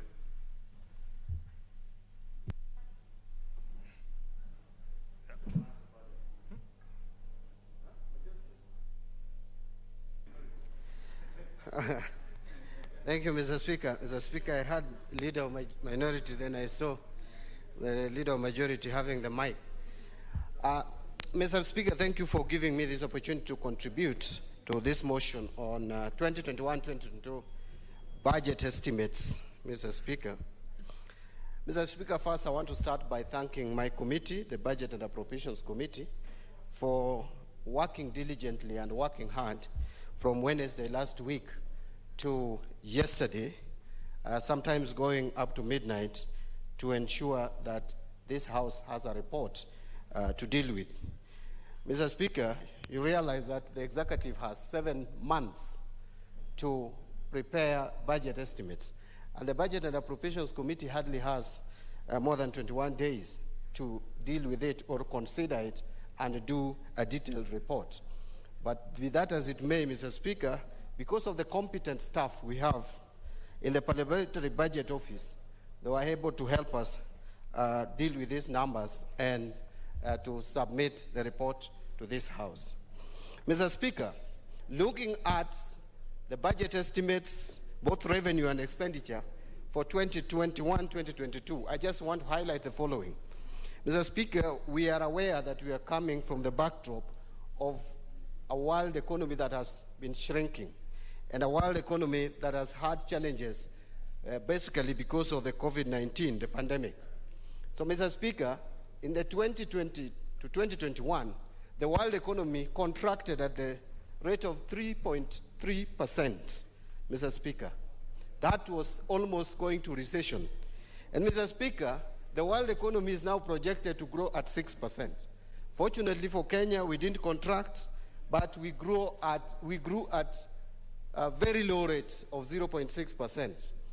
The Treasury is projecting, the government is projecting that in this current, financial year, 2021-2022, we will grow at an average of 6.3%. Mr. Speaker, looking at it in terms of numerical terms, you may think that is a very good growth, but it is a good growth coming from a very low percentage. And so it is not such it is not going to have a big impact on the economy, Mr. Speaker. Mr. Speaker, one thing that I want to point out as positive in this budget is the fact that this budget, for the first time, that there is nexus between the budget policy statement and the budget estimates. Previously, we have had cases where the budget estimates, the difference between the budget estimates and the budget policy statement is as clear as day and night. For the first time, the ceilings have been respected between from budget policy statement to the budget estimates, and I think that is commendable. But it is also because IMF is in town. I'm wondering if IMF was not in town, whether this discipline that we have seen from the Treasury would have been there in the first place. Mr. Speaker, something else that I would also want to point out in this budget, the budget estimates of 2021-2022, which is different from what we have been having previously, is that the projected revenue growth is modest. Previously, Mr. Speaker, the Treasury used to come up with overambitious budget estimates. But for the first time, the budget estimates look realistic. The revenue estimate of 2,038 billion or 39 billion is modest. The ordinary revenue is expected to move from the current 1,594 billion to 1,776 billion. Mr. Speaker, that is not overambitious. Why I say that is because in 2018-2019, we managed to collect 1,704 billion.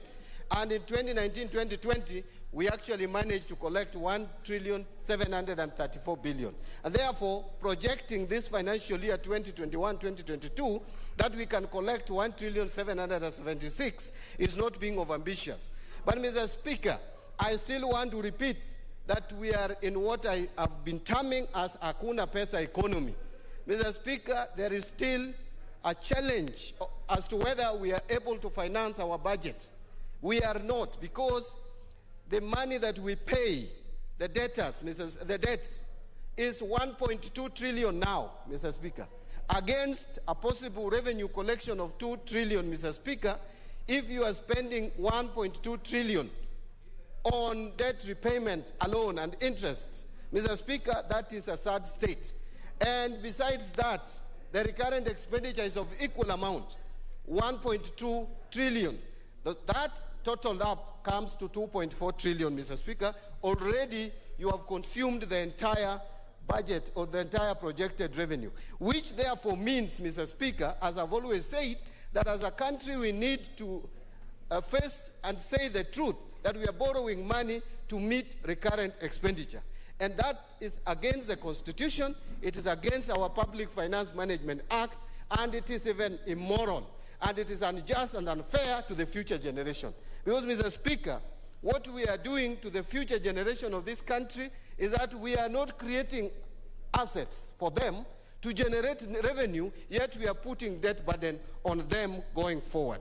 Mr. Speaker, what are some of the reasons why we have ended up where we are? Why we are now saying we are in a Hakuna Pesa economy? Mr. Speaker, one of them is what we have talked about here severally, and I want to repeat, and many members have talked about it. When we ask Kenyans to provide goods and services to the government, we must be prepared and ready to pay them. We should not order for goods and services and sign contracts when we don't have the financial power and capability to pay.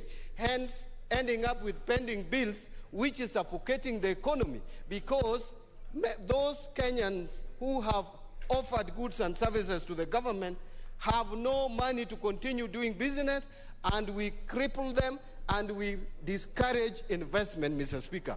Secondly, of course, it has been talked about the debt levels, Mr. Speaker. This must be managed. Between 2013 and 2019, Mr. Speaker, we went into borrowing spree as a country and borrowing expensive loans. Right now, we are borrowing loans, some of which are at zero interest and with very generous repayment period. But from 2013 to 2019, Mr. Speaker, we were careless as a country. We didn't care where we were borrowing. We went out there to borrow Eurobond at 8%. We came back with that money. Some of it was stolen. Some of it was used to clean streets, things that don't add value to the economy. And therefore, you are borrowing money and you are not putting it in productive sector of the economy. How else do you expect to be able to pay that loan when the time comes? The other reason, Mr. Speaker, is the issue of stalled projects. Mr. Speaker, across the country, we have stalled projects.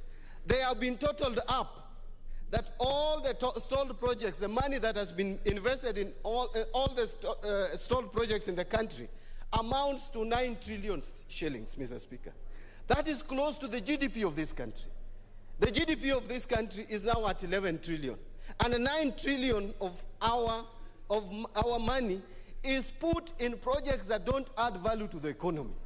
The projects have been started, left at some percentage, some are 40% complete, 60% complete, 70% complete. We still start initiating new projects, yet we have projects that have been started and no one is ready to complete those projects so that they can create value and wealth in the economy. How else then would you pay loans that you have taken to start those projects or initiate those projects if those projects are not completed to be able to add value to the economy? Mr. Speaker, it is a responsibility that we must address. The other issue, Mr. Speaker, that needs to be addressed is the issue of ongoing projects. And I'm sure my other colleagues have spoken about it. Mr. Speaker, this country, when you move around, you see so many projects, ongoing projects. But the way the budget estimates are presented to us, it is almost impossible to know the state of those stalled projects. You don't know whether they are 20% complete, whether they are 70% complete, or 90% complete. How then would you properly budget for projects if you don't know the degree and the level and the percentage of completion?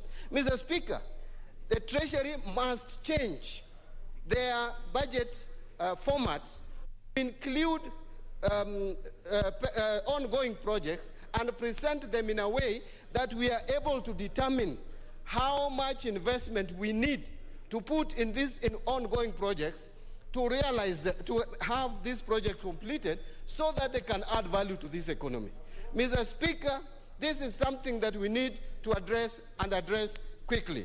Mr. Speaker, we need also to be very clear. Another thing that is also causing slowed economic growth in the country is, for you, Mr. Speaker, those of us who have a financial background, Mr. Speaker, would tell you that if you want to spur economic growth, you need to take money to the grassroots. That is why we come up with economic stimulus package.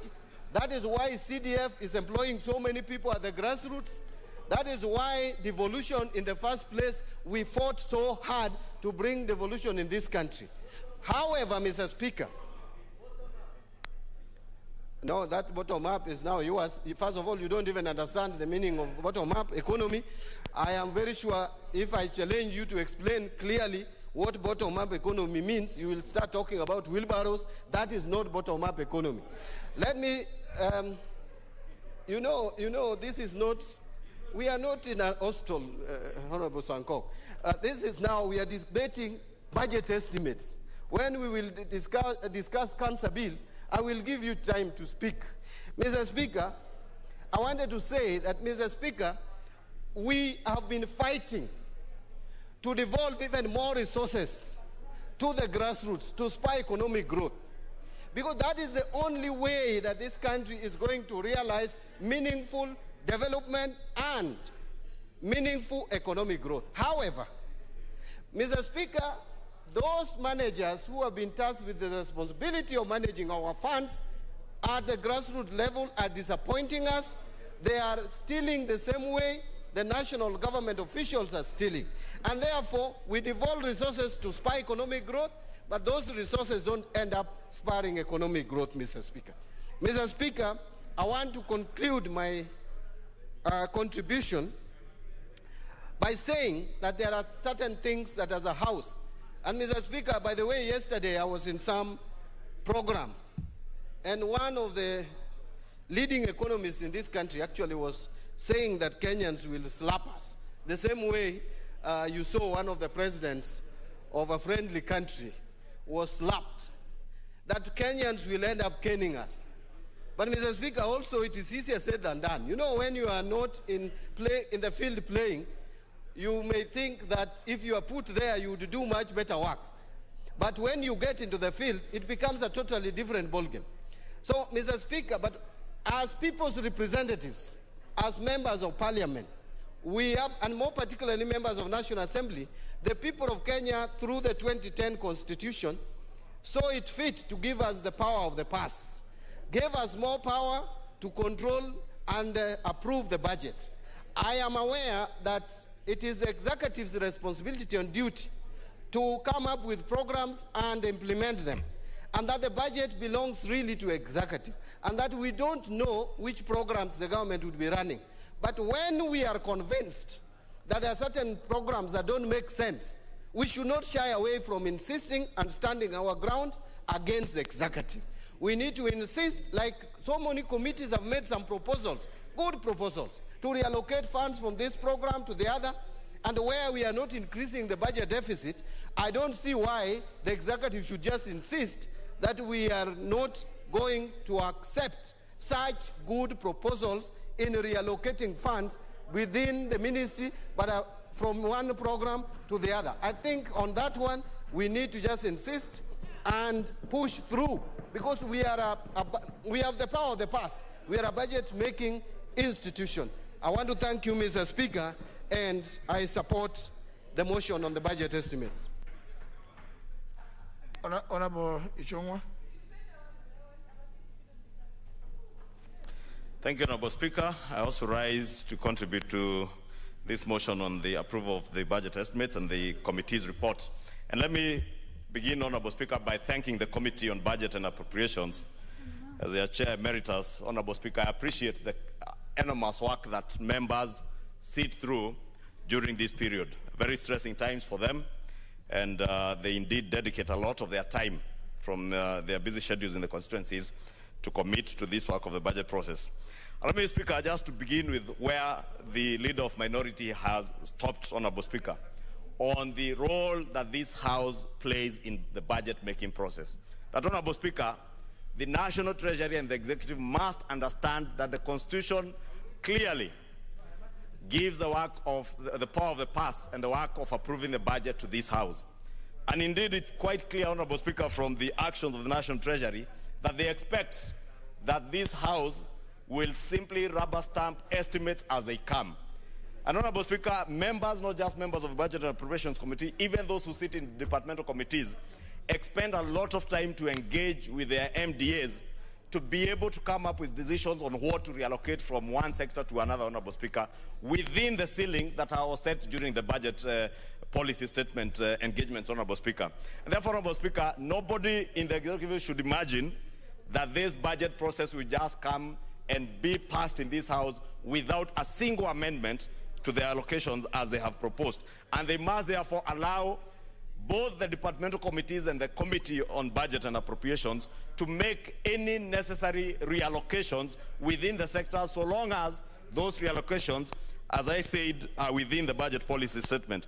Two, Honorable Speaker, let me also appreciate what has also been mentioned earlier, that at least for the first time this year, for 3 years, Honorable Speaker, we belabored the point that the National Treasury must endeavor to adhere to the budget policy statement as approved by the House.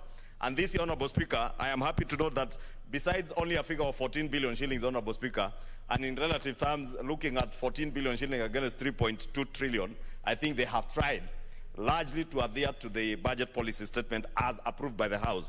And you realize most of the changes, Honorable Speaker, emanate, the difference rather of that 14 billion shillings, largely emanate from the changes in the consolidated fund services, Honorable Speaker. And CFS, Honorable Speaker, many of you know, relate to statutory things that must be paid ahead of everything else, including debt repayment. Honorable Speaker, you must appreciate that with the exchange rate fluctuations this last 1 year because of COVID pandemic, Honorable Speaker, it may not have been possible to be very accurate, and therefore you can allow the National Treasury to pass on this issue of the 14 billion on CFS, Honorable Speaker. But allow me, Honorable Speaker, to speak on the consolidated fund services, Honorable Speaker, briefly. That, Honorable Speaker, we are here approving estimates for the next financial year, Honorable Speaker, based on revenues that are estimated at about 2.03 trillion, Honorable Speaker. Out of that, roughly 1.8 trillion is from ordinary revenue. And I've listened to a number of the contributions, Honorable Speaker, both from the Chair, Budget and Appropriations Committee, and what the Leader of Minority was trying to defend, rather, or putting his word on.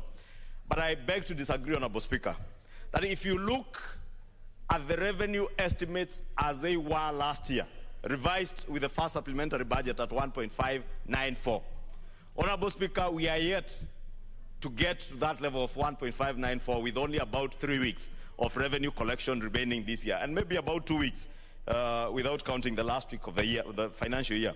Honorable Speaker, that tells you that in the midst of this pandemic, Honorable Speaker, and the committee has, if you read through their report, they have been very articulate to say that the revenue growth and the growth in GDP that they project about 6.3% is anchored on certain fundamentals. And those fundamentals, Honorable Speaker, are also confronted by certain risks.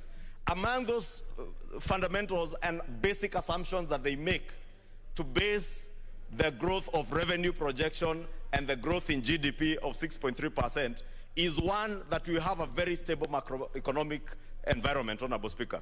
Two is that we have a very stable political environment that has certainty, that we have certainty in the political environment, Honorable Speaker. Three, Honorable Speaker, is that both the external demand of our goods and services will increase in the next 1 year. And also the primary consumption, Honorable Speaker, within the country will also grow. Honorable Speaker, if you just weigh those 4 factors alone, Honorable Speaker, a stable and a certain political environment, Honorable Speaker, in a year preceding a general election in this country, in a year when there is still uncertainty as to whether there will be a referendum in this country, Honorable Speaker, you will be forgiven to ask whether we can say certainly, with certainty, that there shall be a stable political environment, that certainly this country will not have any political interferences in terms of economic recovery, Honorable Speaker. 2, Honorable Speaker, assuming, Honorable Speaker, that there will be growth in external demand of our goods and services, Honorable Speaker, it is still uncertain, Honorable Speaker, even in the most developed of our economies in the world, whether the inoculation of their populations, Honorable Speaker, people are properly receiving vaccinations across the world for economies that demand for our goods and services to fully reopen, for them to be able to demand our goods and services, Honorable Speaker. And remember, Honorable Speaker, we're a country that is still exporting a lot of raw products. We never manufacture products to be able to export them in finished, in a finished state that would fetch us more returns. And therefore, even the reopening of industries in those countries that demand our raw materials, Honorable Speaker, is still questionable. And therefore, Honorable Speaker, I'm only trying to say that it is not certain that our external demand of our goods and products will be as envisaged. And therefore, the growth projections, even of our revenues, is highly questionable. Honorable Speaker, when you talk about a growth in domestic consumption, Honorable Speaker, who are our consumers, Honorable Speaker? The people to consume, Honorable Speaker, are our people.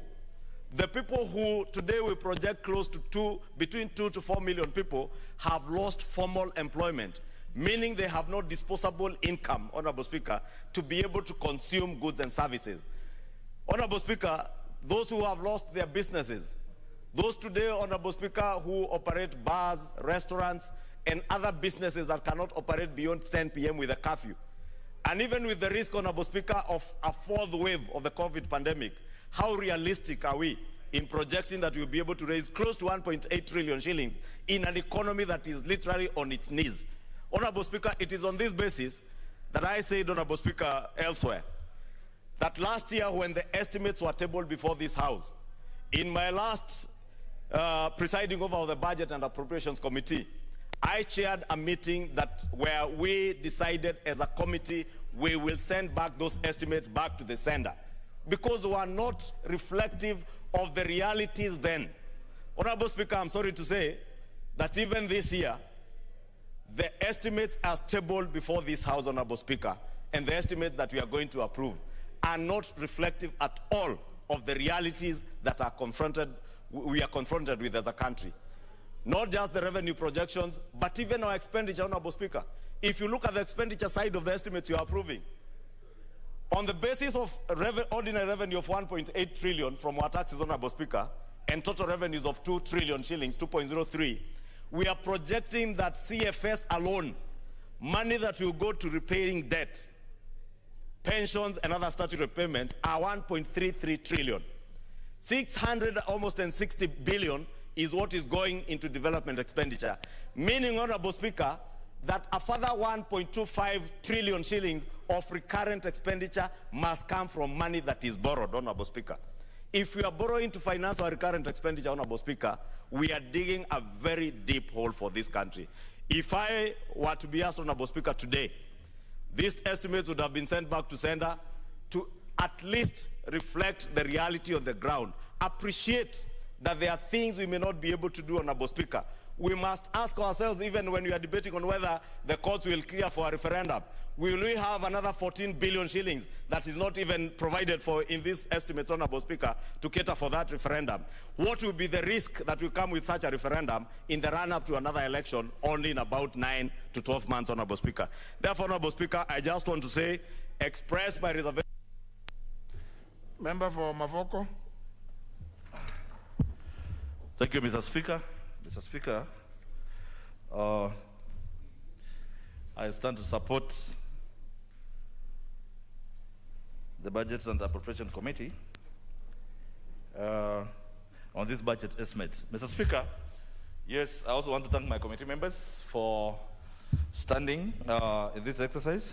And Mr. Speaker, I must echo all those members who are saying this estimate, Mr. Speaker, sometimes I may say does not reflect the actuals on the ground. Mr. Speaker, we are charged to oversight the Committee of Sports, Ministry of Sports, Culture and Tourism. But Mr. Speaker, generally, when you look at the allocations, Mr. Speaker, it leaves a lot to be admired. Mr. Speaker, for example, the Ministry of Sports has been allocated 16.4 billion. Out of this, Mr. Speaker, Treasury has only given 1.8 billion for recurrent and 2.6 for development. Mr. Speaker, now Treasury expects the Minister of Treasury to collect 15 billion A in A.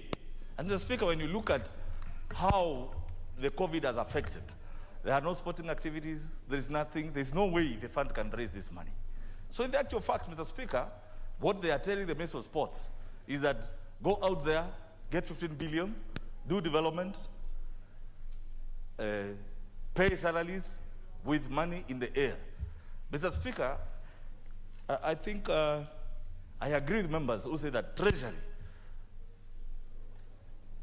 are not being serious with these estimates.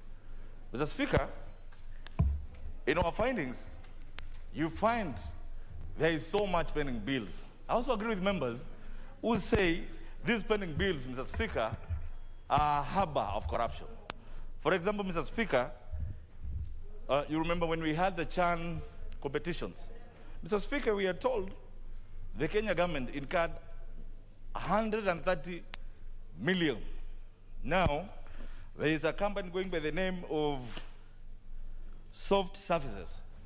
Is that today they have a pending bill of 1.1 billion from an initial sum of 130 million. Mr. Speaker, I know there was communication from the Office of the Attorney General that ministries, state departments should sit down with the vendors and agree on a certain sum. But Mr. Speaker, I think this is encouraging impunity. We have recommended as a matter of policy that those bills must be rechecked and re-examined, Mr. Speaker, because there is so much money that the taxpayers are losing through pending bills. I think even this one is emanating, Mr. Speaker, from lack of representation. Some of these cases, when they are taken to court, Mr. Speaker, you find there is no representation in terms of legal or legal counsels are not representing the state ministries. And then the vendors are taking advantage, Mr. Speaker. So when they give a bill which includes penalties and interest, then it becomes impossible, Mr. Speaker. I don't see how in 2 years' time, 130 million can multiply to 1.1 billion.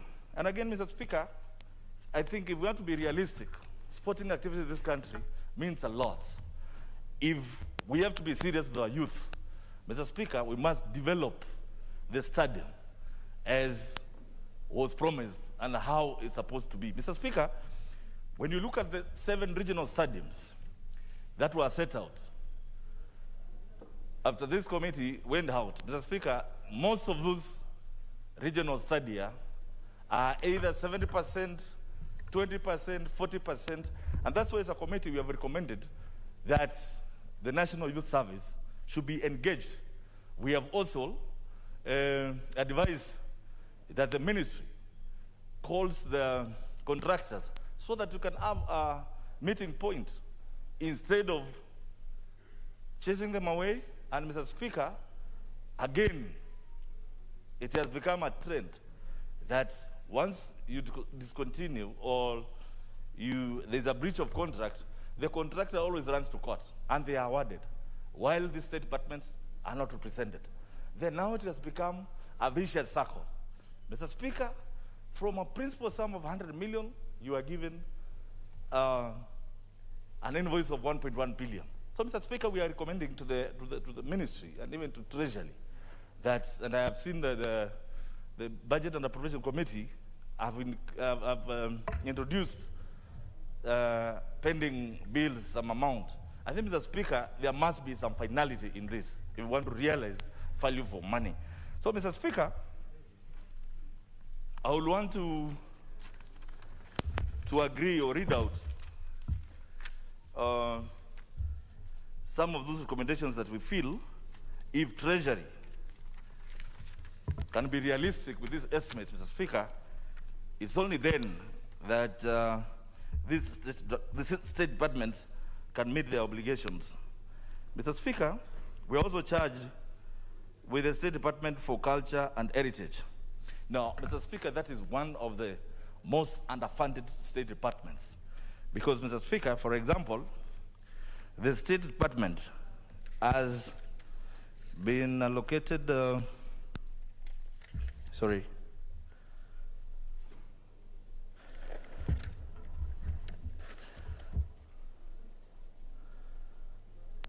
$1.3 billion, Mr. Speaker.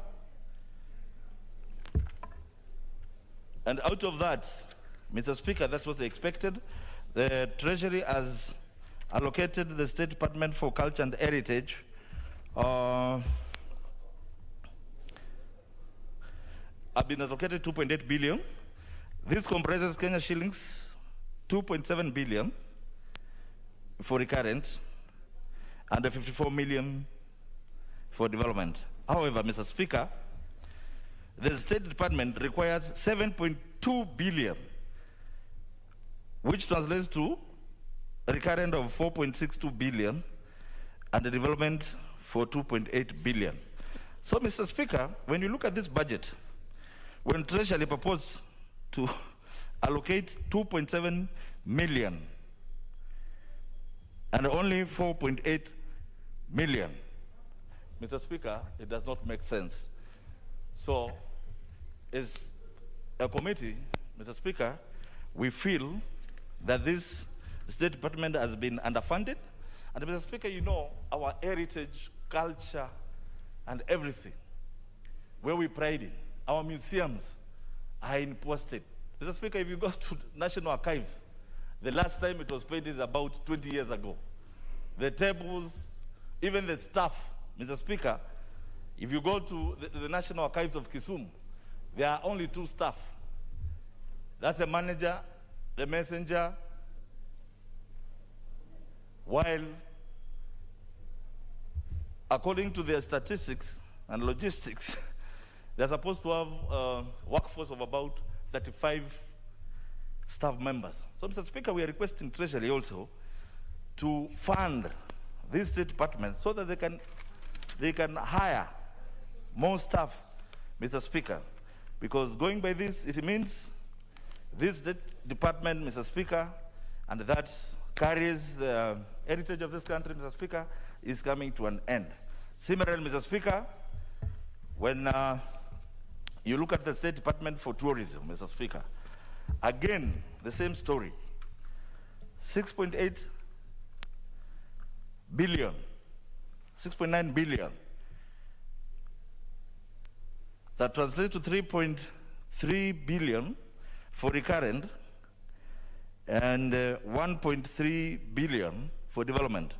Mr. Speaker, Treasury has only allocated 1.8 billion against a requirement of 6.4 billion.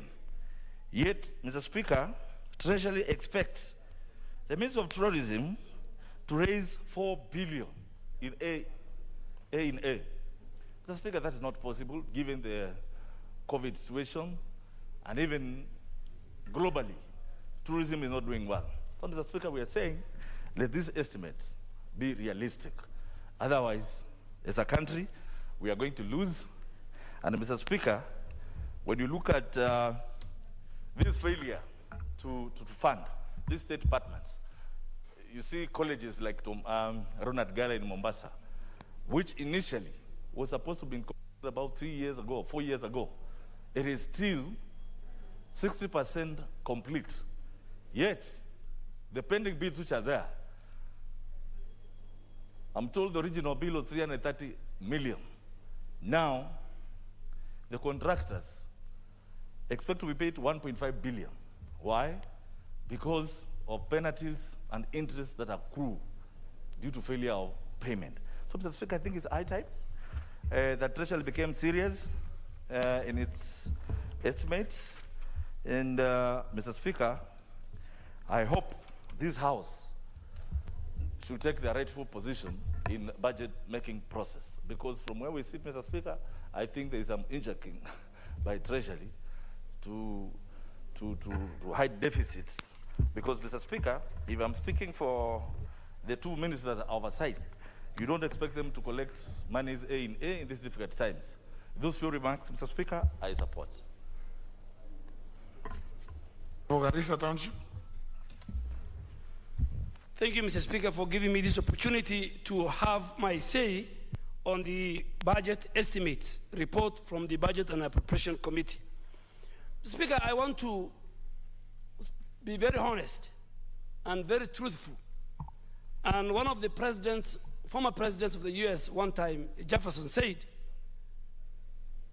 that honesty is the first chapter in the book of wisdom. Mr. Speaker, if you want to change the course of this country from an expenditure, revenue, and debt perspective, that power lies with Parliament. It doesn't lie with the National Treasury. It doesn't lie with the President. And this House must stop lamenting.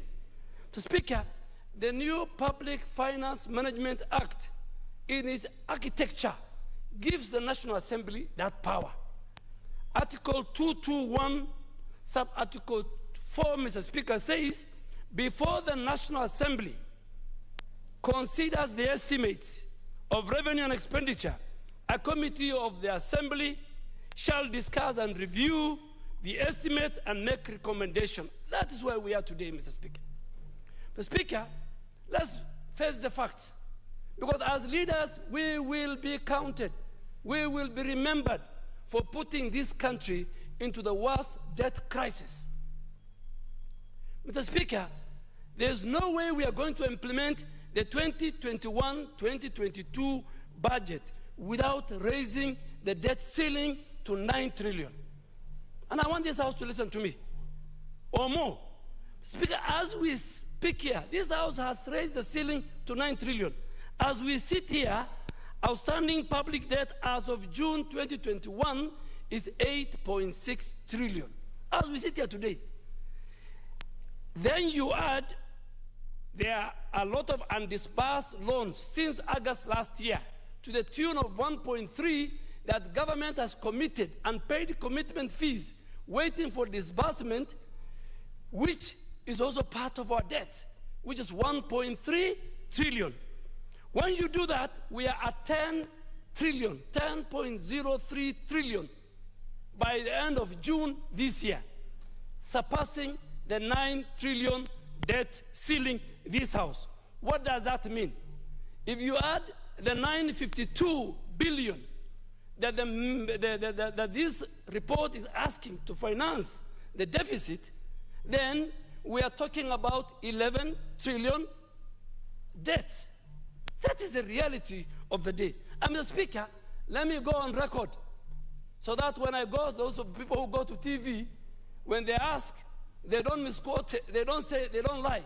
If we adapt, by adopting this report, we have indirectly altered the debt ceiling. It's as plain as that. The minister tomorrow, if he brings for the increment of the debt ceiling, nobody in this House should raise issues. And those who go to TV, you must have your facts right. And Mr. Speaker, I really want to ask you, what happened to Honorable Bunyasi? Debt management bill. There was a debt management bill by Honorable Bunyasi, which was very critical to address all these issues. Mr. Speaker, you know, they say, if people are dying of malaria, don't blame the mortuary attendant. Yes, if people are dying of malaria, don't blame the mortuary attendant. Blame yourself. Blame the doctor. Blame the pharmacist. I have seen people blaming the president. I have seen people blaming the National Treasury. And all these. Mr. Speaker, the 2010 constitutional architecture gave this august house, the National Assembly, all the powers in as far as budget-making process is concerned, in as far as the management of debt, the management of finances of our country. Mr. Speaker, you know, looking at it, basically, I've looked at this report last night. The budget is 3.6 trillion. National Executive is getting 1.89, Parliament is getting 46 billion, Judiciary is getting 17 billion, county governments are getting 370 billion. Look at what we call, and that is where the devil is, consolidated fund services, 1.3 trillion. That 1.3 trillion, 1 trillion is going to service debt. And I want to ask members, when you have free time, read, go back, you can even use the internet, read how countries like Greece, countries that suffered under serious debt crisis. We must stand up. Speaker, look at the quality of investment. This budget, every project, every investment, before we pump money into it, we must assess the quality of that investment to the people of Kenya and to the economy. Speaker, I have seen in the report, and the chair has done a good job. Stall projects, and these are carried in Public Accounts Committee, stall projects are to the tune of 8 trillion. 8 trillion. Yani this country is like every shilling we collect, every 100 shilling that Kenya Revenue Authority collects, 66 shillings go to service debt. Speaker, let me bring the matter home. If I earn 200,000 shillings, I cannot budget for an expenditure of my family for 1 million shilling. But I say I earn 200,000 and I want my family to have an expenditure of 1 million shilling. That's exactly what's happening here. And our problem of debt, Mr. Speaker, it's not in fact the borrowing. Our problem of debt is the deficit. Year in, year out. And I think Honorable Kanini Kega, if you look at the previous budget committee reports, you see the problem is the moment we have a huge deficit, from 500 billion, 600 billion, today we are at close to 1 trillion. The moment you have a deficit, then you will be forced to borrow. Where are we borrowing?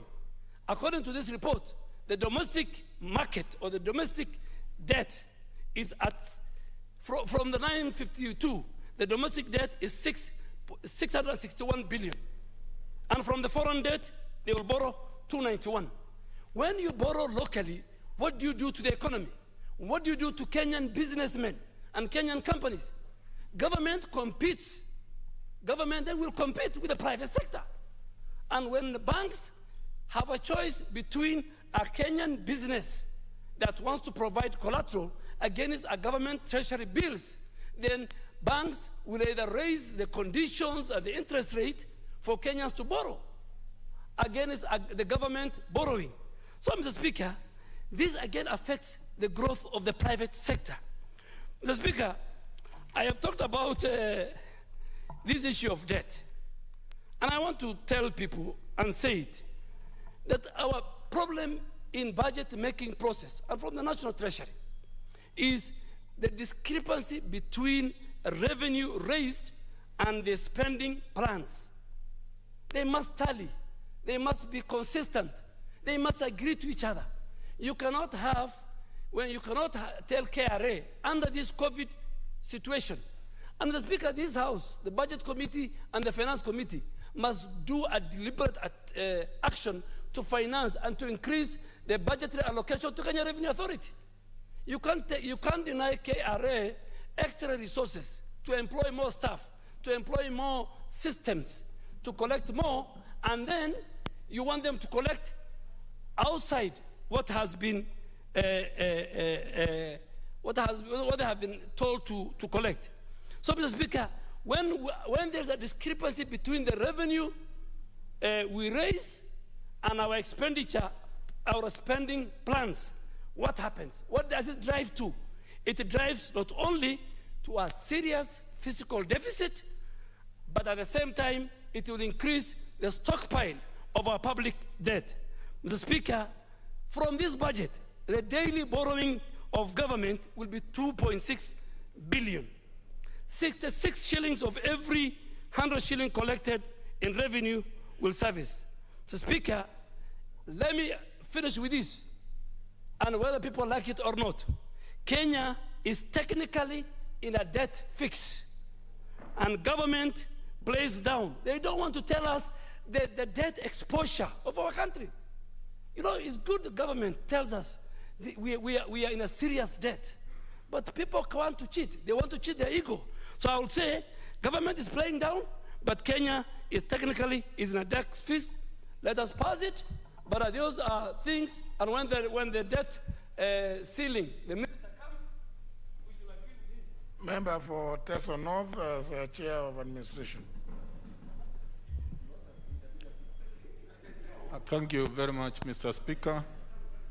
Mr. Speaker, on behalf of Chairman, Department of Committee of Administration and National Security, I would like to contribute to the debate on the Budget and Appropriation Committee report on the estimates for expenditure for the year ending June 2022.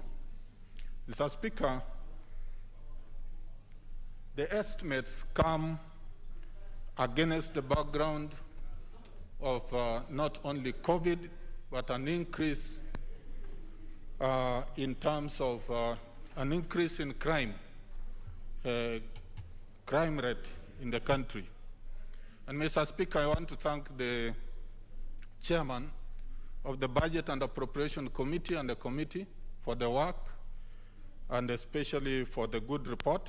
And I also want to thank the members of the Departmental Committee on Administration and National Security for the many hours they put into considering the estimates.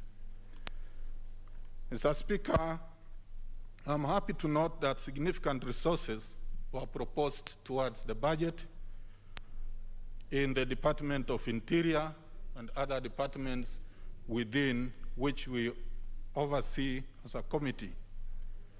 Mr. Speaker, the resources may not be adequate, but Mr. Speaker, we put a focus on certain key thematic areas, which I would wish, Mr. Speaker, to highlight to the House. Mr. Speaker, we focused on the expansion of the national surveillance and control system, where we provided 1 billion for the national communication and surveillance system. This, Mr. Speaker, is a system that has been under implementation since 2014, and the purpose of this was to ensure that we improve the communication and net the criminals in Nairobi and in Mombasa initially. But the intention is to expand further. So 1 billion was provided to complete the debt to Safaricom, which was working in partnership with the police department. Mr. Speaker, there's the thematic area of improving communication, particularly the mobility of police officers through the leasing program of vehicles. 10 billion was allocated, and this amount, I wish to note that the committee established that the amount was now moved from Interior to the Treasury. And the committee supported this policy as a measure to improve service delivery. Any such policy is supported. Mr. Speaker, sir, the question of police modernization,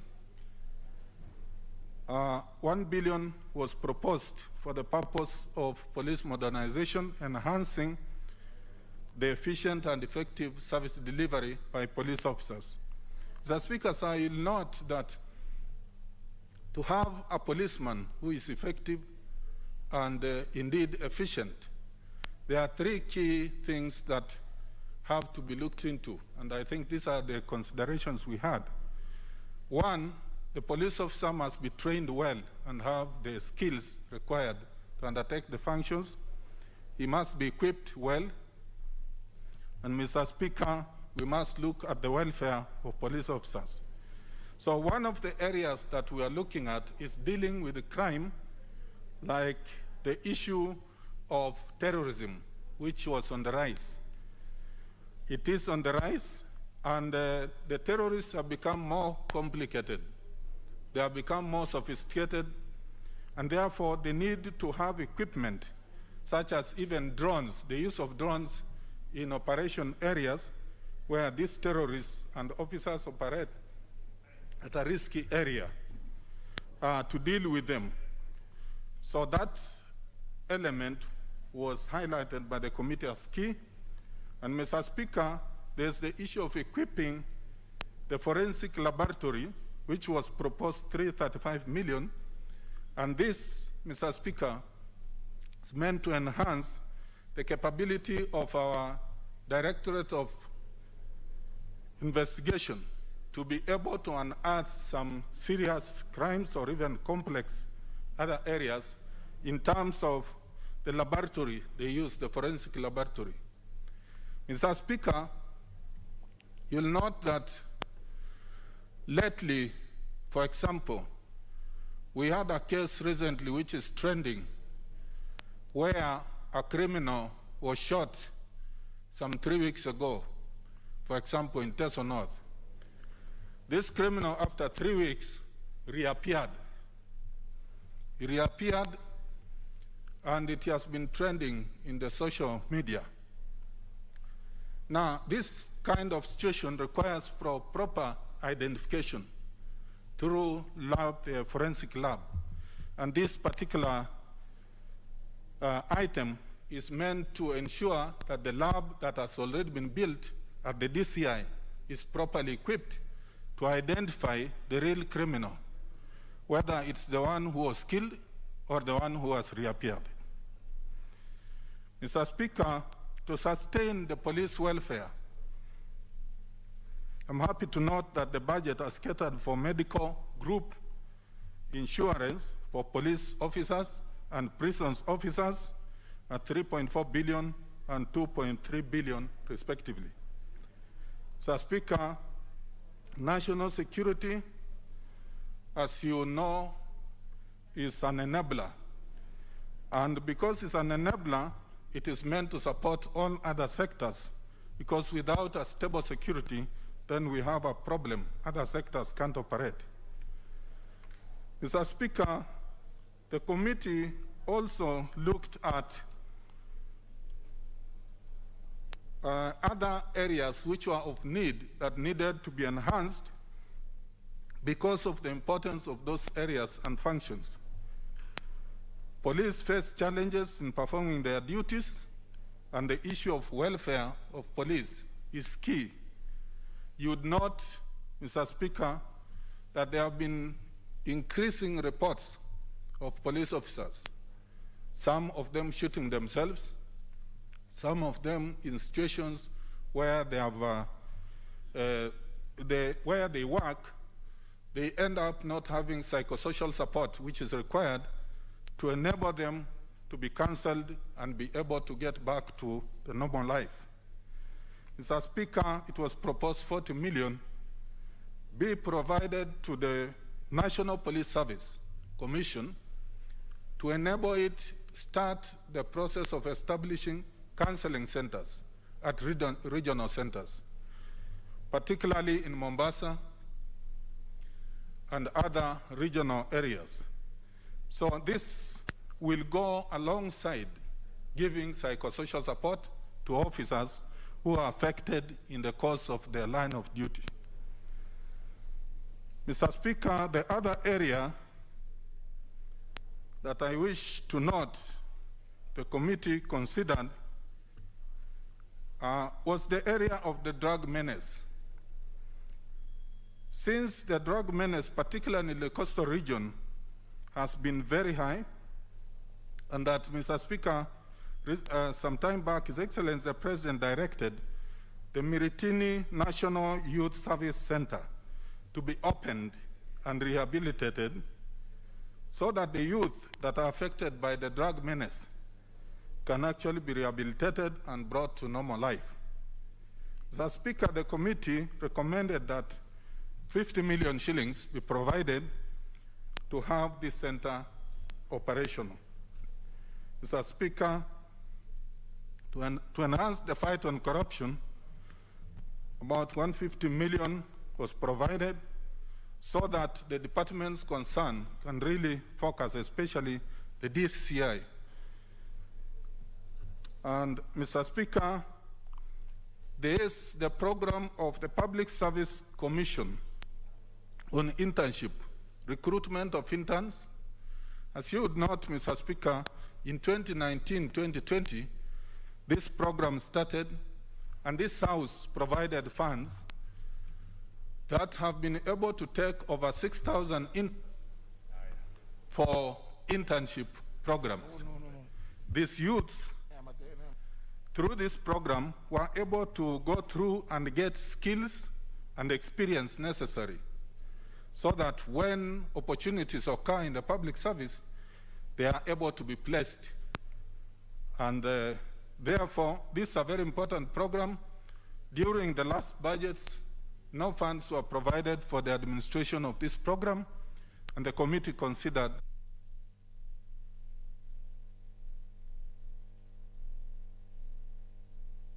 monitoring and evaluation and the gender administration. Mr. Speaker, Committee of Administration and National Security were concerned about the Kenya School of Government project in Mombasa, where there is an ultra-modern 139-bed capacity facility that was completed over 2 years ago, but not equipped. This facility for the Kenya School of Government is one of the best and could be the best in Africa. And Mr. Speaker, Kenya School of Government, as members will recall, was the former Kenya Institute of Administration. And this was the heartbeat of the public service.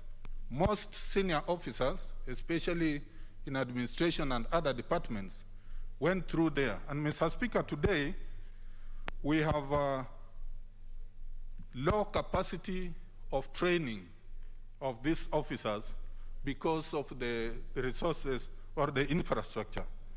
And Mr. Speaker, the committee considered that the equipping, while the equipping of this facility required 300 million, and because of the scarce resources, the committee considered at least to kickstart the utilization of that facility by providing 200 million. Mr. Speaker, this facility in Mombasa is going to be Africa's John F. Kennedy School of Government, if utilized properly. And Mr. Speaker, those are the key highlights I wish to bring up on behalf of our committee, on behalf of my chair, Peter Mwadhi, that we support the budget. Of course, there are limitations of funding, there are challenges, but overall, the most important is to be able to enhance our security so that our economy can grow. I support, Mr. Speaker. Thank you. Proceedings. I thank the Honorable Speaker for giving me this chance to add my voice to the deliberations of this very important motion, which is the budget 2021-2022. Honorable Speaker, on behalf of my committee of Transport, Honorable Speaker, we want also to extend our appreciation and thanks to the Committee of Budget and Appropriation. The reason being, Honorable Speaker, we had very good negotiations together as committee, and most of the things we agreed, Honorable Speaker. As we join other colleagues and members of this House who reiterated, Honorable Speaker, that this is the House of budget making. We are not a conveyor belt, Honorable Speaker. We scrutinize for the purposes and in relation or representing our people, Honorable Speaker. And therefore I agree with them. Speaker, as a Transport Committee, we were able to process a number of departments under Transport Committee, Honorable Speaker, and as follows, that we proposed to the Budget and Appropriation Committee to approve and agree with us an approval of 193 billion, Honorable Speaker, to the Department of Infrastructure. Further, Honorable Speaker, we also proposed to the committee and this House to agree with us and approve 10.7 billion, Honorable Speaker, to Department of Transport. As well, Honorable Speaker, Shipping Department, 2.7 billion, Housing, 15.2 billion, Public Works, Honorable Speaker, 4.23 billion, and further, Honorable Speaker, there are some departments which concerns transport that were taken to National Treasury, but in accordance with Standing Orders 216, Honorable Speaker, they remain in the purview of my committee in terms of day-to-day activities, Honorable Speaker, and particularly budget. And therefore, Speaker, we processed, together with them and the ministry, the Department of Rail Program, which is, of course, Honorable Speaker, Kenya Railway.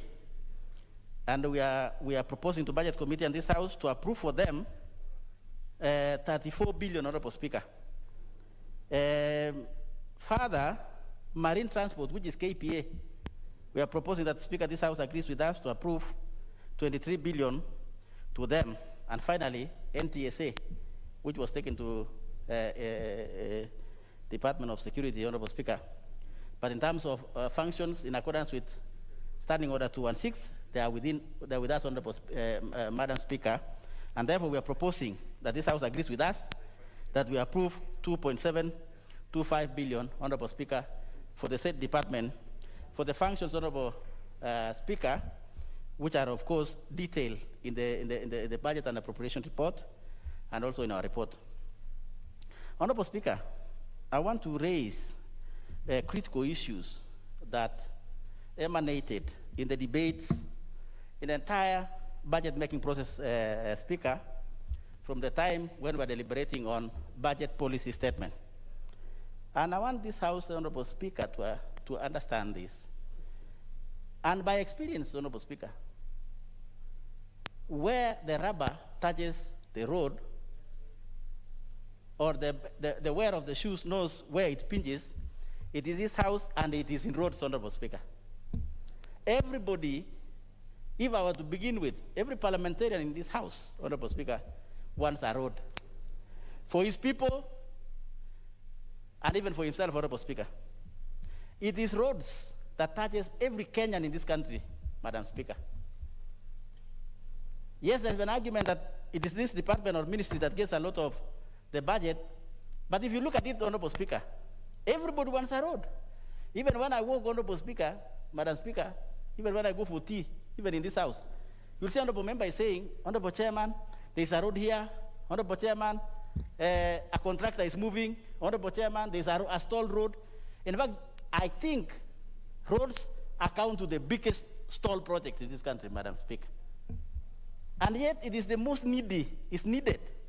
If you look at the budget, which I've just read, Honorable Madam Speaker, I'm asking the House to agree with us, of about 190 billion. Out of that, Madam Speaker, and this is where we should reason together, out of the about 190 billion that goes to infrastructure, which is roads, Madam Speaker, about 57 billion is recurrent. So we are left with about a budget of 120 billion. Further, out of 120 billion, then which we are seeking to approve, there is already a pending bill of 91 billion. Simple mathematics, Madam Speaker, will tell you that actually we are seeking to approve barely maybe 30 billion, Honorable Madam Speaker, to the roads. In the entire financial year, from July this year, calendar year, Honorable Madam Speaker, until next year, 2022, that we are only approving a meager 30 billion. And as if that's not enough, Madam Speaker, even by the time we are approving this budget, maybe next week on Tuesday, they will have accumulated in terms of pending bill and concluded what we are going to approve. What does that mean, Madam Speaker? It might mean that actually the entire department will actually lack resources from the time when they are supposed to spend these resources, Madam Speaker. There's a crisis, Madam Speaker, in roads. And I want to say this in confidence and representing the members of this parliament, that there will be a crisis, Madam Speaker, a serious crisis in roads. Our prediction as committee is maybe by August. And you know what's likely to happen around August, Madam Speaker, this year? Rains. There will be a lot of rains in this country. And the roads are going to be destroyed. Madam Speaker, I'm not prophet of doom. But I listen. I also see and talk to the people in charge of environment. And what does that mean, Madam Speaker? It means I have presented these issues to the budget committee. And I'm happy and glad that our able chief whip of the majority side, who sits in parliament almost entirely, Madam Speaker, sits also in budget. And I cried in budget, Madam Speaker, on behalf of the entire country, that there's no money in roads. We have a problem, Madam Speaker. And it's better said on record so that if there will be a crisis in August, I will say and I will raise my hands up and I say, I will have said this on behalf of these honorable members sitting in this house, Madam Speaker. Because if you put that together, that this is the most needy program in this country, then we must do something as a house, Madam Speaker. That's why I started when I'm moving this or contributing, I started by saying this house is house of making budget, not a conveyor belt. We must be able to move resources, Madam Speaker, from elsewhere to roads. Everybody wants. We'll have a problem in August. Entire contractors will have moved from all roads. We have about 3,000 roads, Madam Speaker, both in Kenya, in Kura, and Kera. Madam Speaker, about 3,000 pieces of roads that are being done differently in this country. And we have a problem. When we raise those problems, Madam Speaker, some other people and thinkers say, why do we begin a road? Why don't we complete other roads, which are already having a huge pending bill? Why don't we complete those ones? And then later now we can begin new roads, Madam Speaker. That is a very simple explanation, but very difficult to implement, Madam Speaker. You know why? Because if you look at some parts of this country have not even seen a tarmac road. Some parts of this country. Somebody who presented to our committee, very serious, Honorable Madam Speaker, comes from Taita Taveta. Some parts of Taita Taveta, critical constituencies, have not even seen a tarmac road. People go for tours. It was the same as with my county, which is West Pokot, before Jubilee took over. Many people used to go for tours to go and see a tarmac road, and I'm also started, Madam Speaker, even in your own county. And what are we trying to say, Madam Speaker? I'm trying to say that idea that, okay, let us finish this which are going on now, and then we start a new one next time, it will mean that we are developing half of the country. And half of the country, we are going to leave it out. Is that the idea? Are we building one country? We are not. We might be building two countries, Madam Speaker. And that is why I wanted to say that, so that when people are debating and racing, they should not tell my committee and myself and say, look, why don't you then finish those ones and then you begin other ones? If you do like that, Madam Speaker, in this country, we will be developing half of the country. You know what's going to happen? We are going to bring a conflict among communities, Madam Speaker. So what are we trying to say? That this house is not necessarily a house of conveyor belts. We are budget making, and I'm pleading, Honorable Madam Speaker, which I did to the budget committee, to this house, that coming to Committee of Supply, let us move money to roads, Madam Speaker. We had made suggestion. What are we looking at? We are looking at about 50 billion, Madam Speaker, between 50 and 75 billion addition to roads, so that we can have our country moving. Then the question came, where will the resources come from? Oh, we have a small basket, which is true, Madam Speaker. We made a suggestion as this committee and said we cannot only fund roads using normal budget. We proposed for floating of a bond to this house, Honorable Madam Speaker, 2 years ago. Because we said we cannot just continue as if it's normal. It's not normal. We should think outside the box or without the box. We suggested floating of a bond. What is a bond? A bond, of course, Madam Speaker, looks like it's a loan, which is true, it's a loan. So we suggested to this house, and House approved, we amended the law that Kenya Roads Board floats a bond in or on top of the normal budget. You float a bond, Madam Speaker. So what will be the security? How are we going to leverage? We suggested to this House. There are two options, Madam Speaker. One is to securitize using fuel levy. We have fuel levy, Madam Speaker, which we basically or mostly use for maintenance of our roads. We can leverage that resource and get money to build our roads. And then we can now maintain, Madam Speaker, even using the normal budget. Because why do we have roads, Madam Speaker? Build it for the next 20 years. Why don't we get a bond, build our roads and enjoy today? Then we can pay slowly for those 20 years using our fuel levy and maintain now using the budget. We suggested that, Madam Speaker, and the House and honorable members agreed with us that Kenya Roads Board then floats that bond. Securitizing it using what? Fuel levy. Number two, we also proposed, Madam Speaker, as committee, on behalf of honorable members sitting in this House and on behalf of the people of Kenya, that then we can also securitize using a fund which this House created called Annuity Fund. Annuity Fund, Madam Speaker, is accumulating money in Treasury. It was meant for roads. Which roads?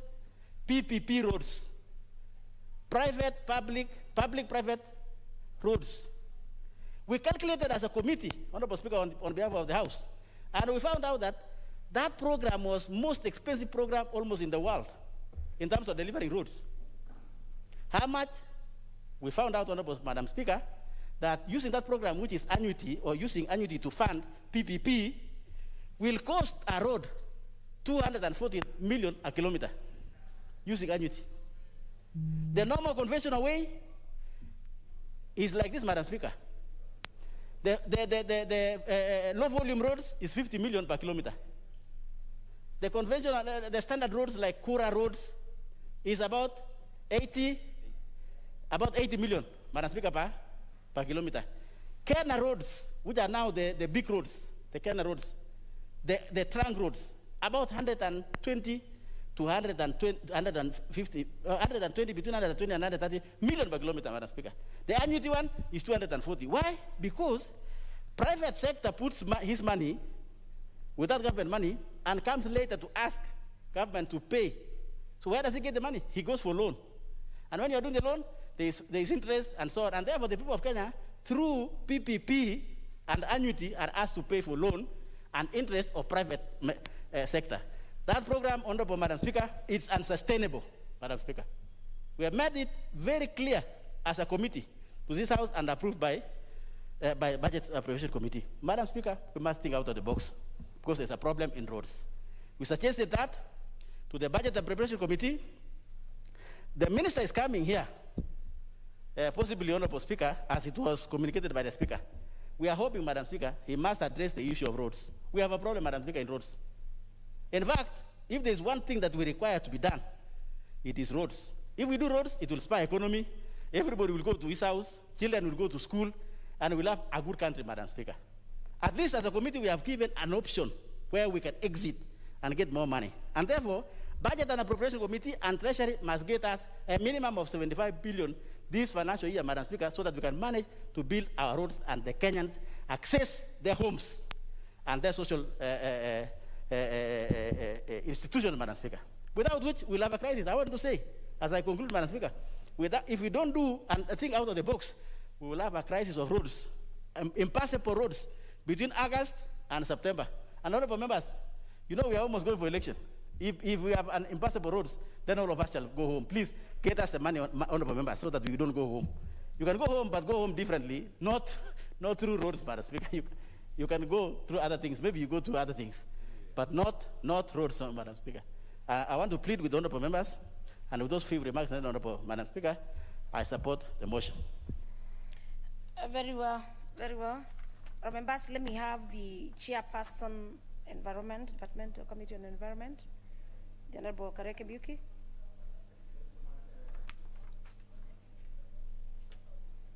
Give him the mic.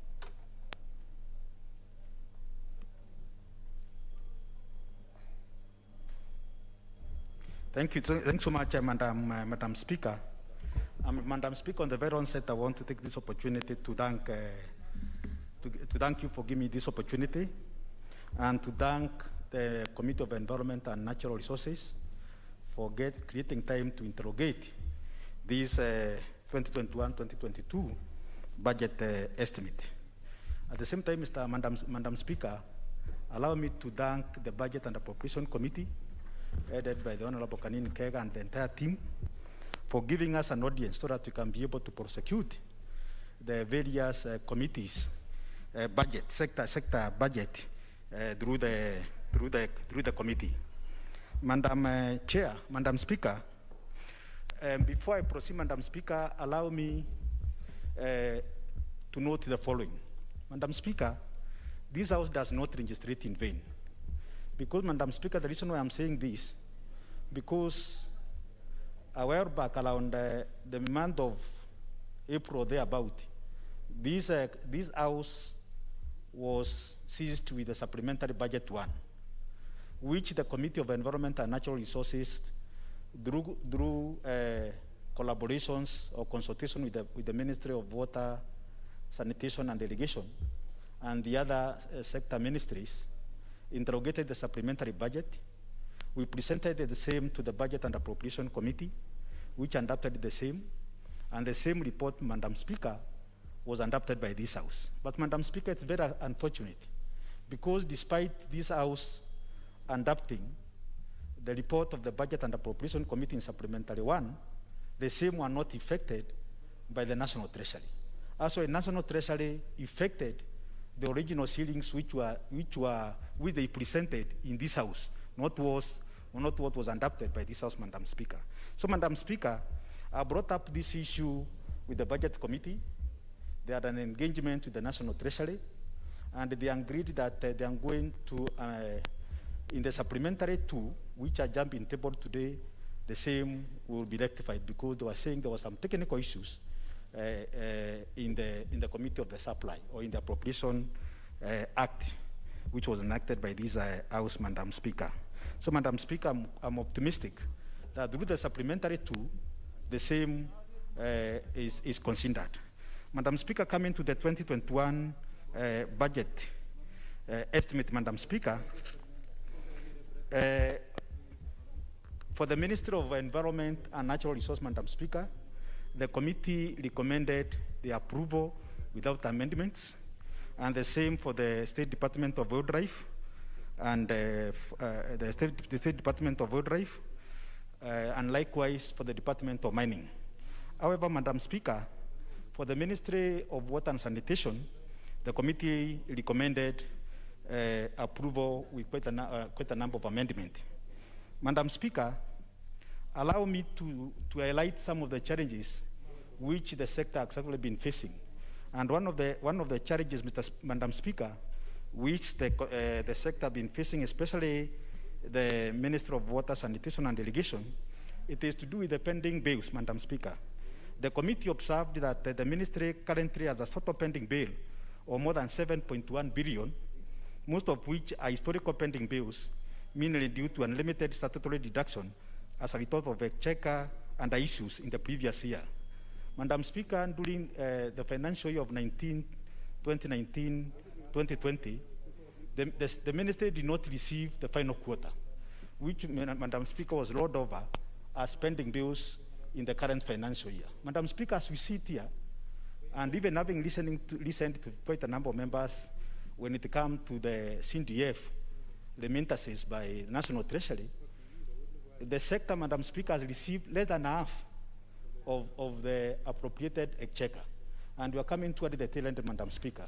So this means that as we close the year, more than half of the appropriated budget won't be released to by the National Treasury, which of course, Madam Speaker, we're going to spill over as pending bills, Madam Speaker.